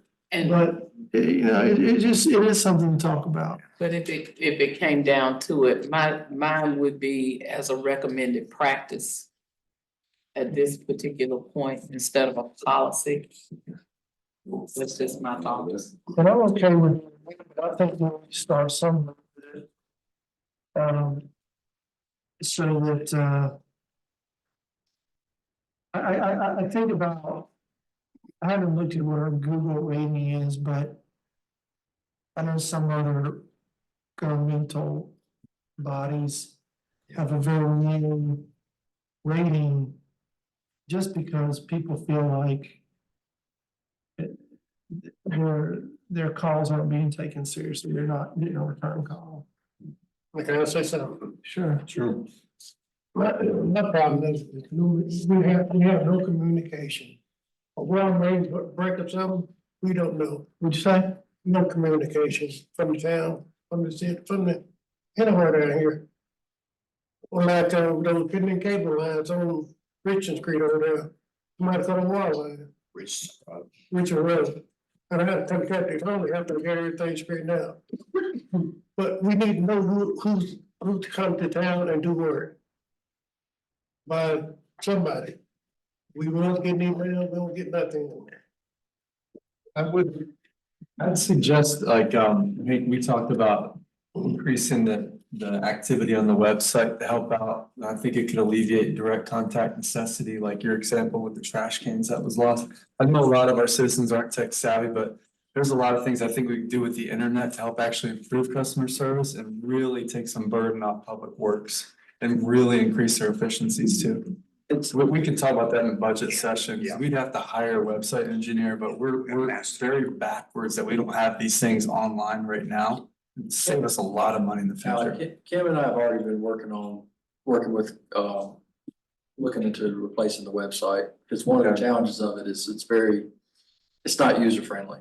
Yeah. And it takes a lot of time to work with it, and it's really inefficient for the amount of staff time it takes to make the changes that are made. Yeah, It really needs a different system, but that's something that would be among several items discussed during the budget season. Well, like an outage, like Albert's example, you could post that in live time immediately, and one of the town staff have access to edit the We're website. looking at several really neat platforms that put us where we need to be. Yeah. That would help all departments and be a lot more transparent with the public, because we'll have the ability to do so. Thank you. It seems like the bill is moving towards a recommended practice.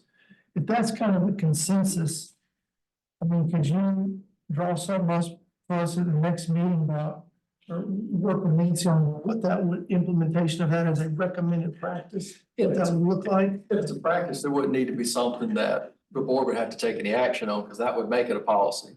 But I'm sure we could look at something to say this, give you an update as to what the town administration is trying to do to improve this. Anything that can be done, I guess the bottom line is, anything can be done to improve customer service, the 3 Cs. anything we can improve that, it would be great. I think practice is where. I think it's better to try and keep things at a practice because it allows us to be more nimble and make changes where we need to. If it's a policy, it's locked in stone unless the board makes a change. I'm okay, whatever the consensus of the board is, but, that's kind of where I was hearing, trying to listen out of both ears at the same time. It seemed like that's where the consensus was moving to. What are your thoughts of the survey? Hmm? The survey given to the person calling, assuming how it was, assuming that we can filter out something that's pure sabotage, you have to. No. Good recommendation. You have to figure out a way to make sure someone's not deliberately just being a jerk, you know, and. Cause you will get those people who call in. But it's a good way to evaluate that person, also incentivize them with money, like, hey, your customer service satisfaction, is really doing a great job. Cause if we start getting called about it. Exactly. Yeah. That's right. This policy, either way you look at it, once the phone calls start to dwindle down, as Alex, Commissioner Hauser said, the crews, we'll recognize those. But we're talking about. The repeat offenders. They're sleeping calls and not getting our responses. Forgive me for using the word crew. We don't have any jumping manager's report. Yes. Sure. Yeah. We've been here a while. I'll be quick on this part. I went to the managers conference, in the last week, had a good meeting with several managers, had a lengthy conversation with the city manager of Sanford. He requested that myself and him, as well as the mayor and mayor pro tem of Siler City and Sanford, see if there's a way they can meet on February 16th. They'd be willing to come to Siler City. Anytime during that day, that's at all possible. 16. 14th, getting back on the 18th. And then, I think I put in for security liens and courts, Can you see if we can get another date? I can. Okay.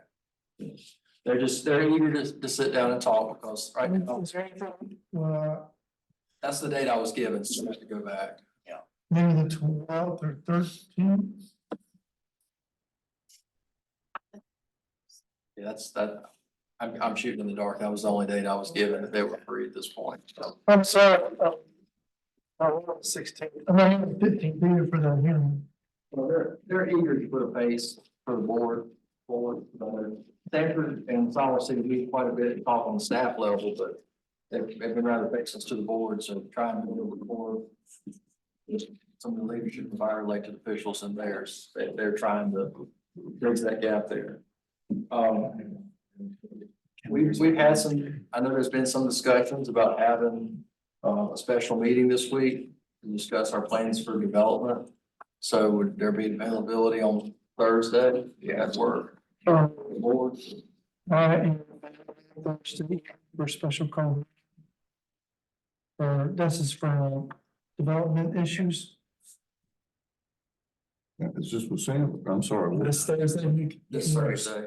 The 8th for the board. Yeah. We don't have a government class then, right? No, and I will That's be, next. I will not be here. I will be remoting in.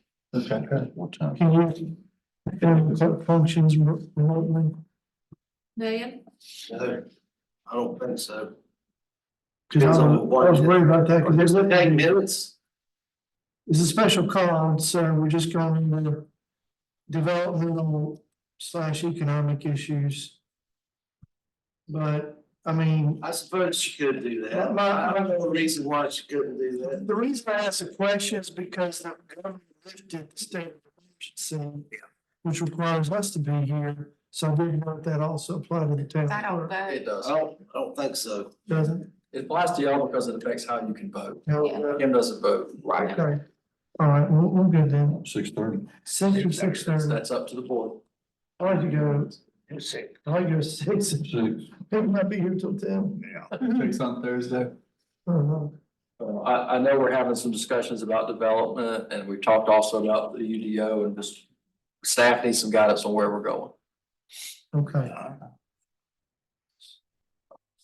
And so y'all know the UDO's bid documents have all been received, that's closed, so that ended on Friday, so we do have all that information.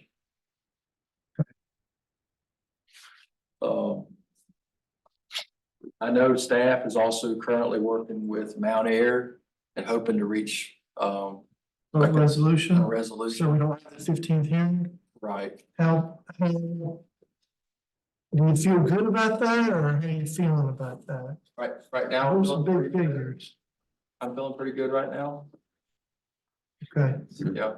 I mean, I think both parties are trying to reach consensus. That'd be great. And that's partly driven by some cooperation from DEQ.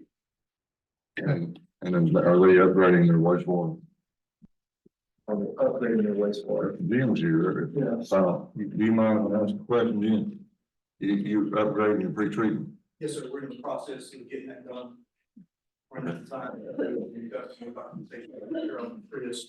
I'm sorry, she was coughing. I'm sorry. I'm sorry, Jim, I couldn't hear you. Yes, we're in the design phase and working on some final documentation with Chris and the zoning department. Okay. It would be great if we can reach a consensus with one major economic, Let us know what to do. I will. Okay, so. That's all for manager's report. All right, town attorney, I don't have anything specific. governing body. Okay. So, yes. That was a good question. Anybody? All right. Need a motion? Make a motion going to closed session pursuant to County General Statute 143, 318, 11, and 6. Second.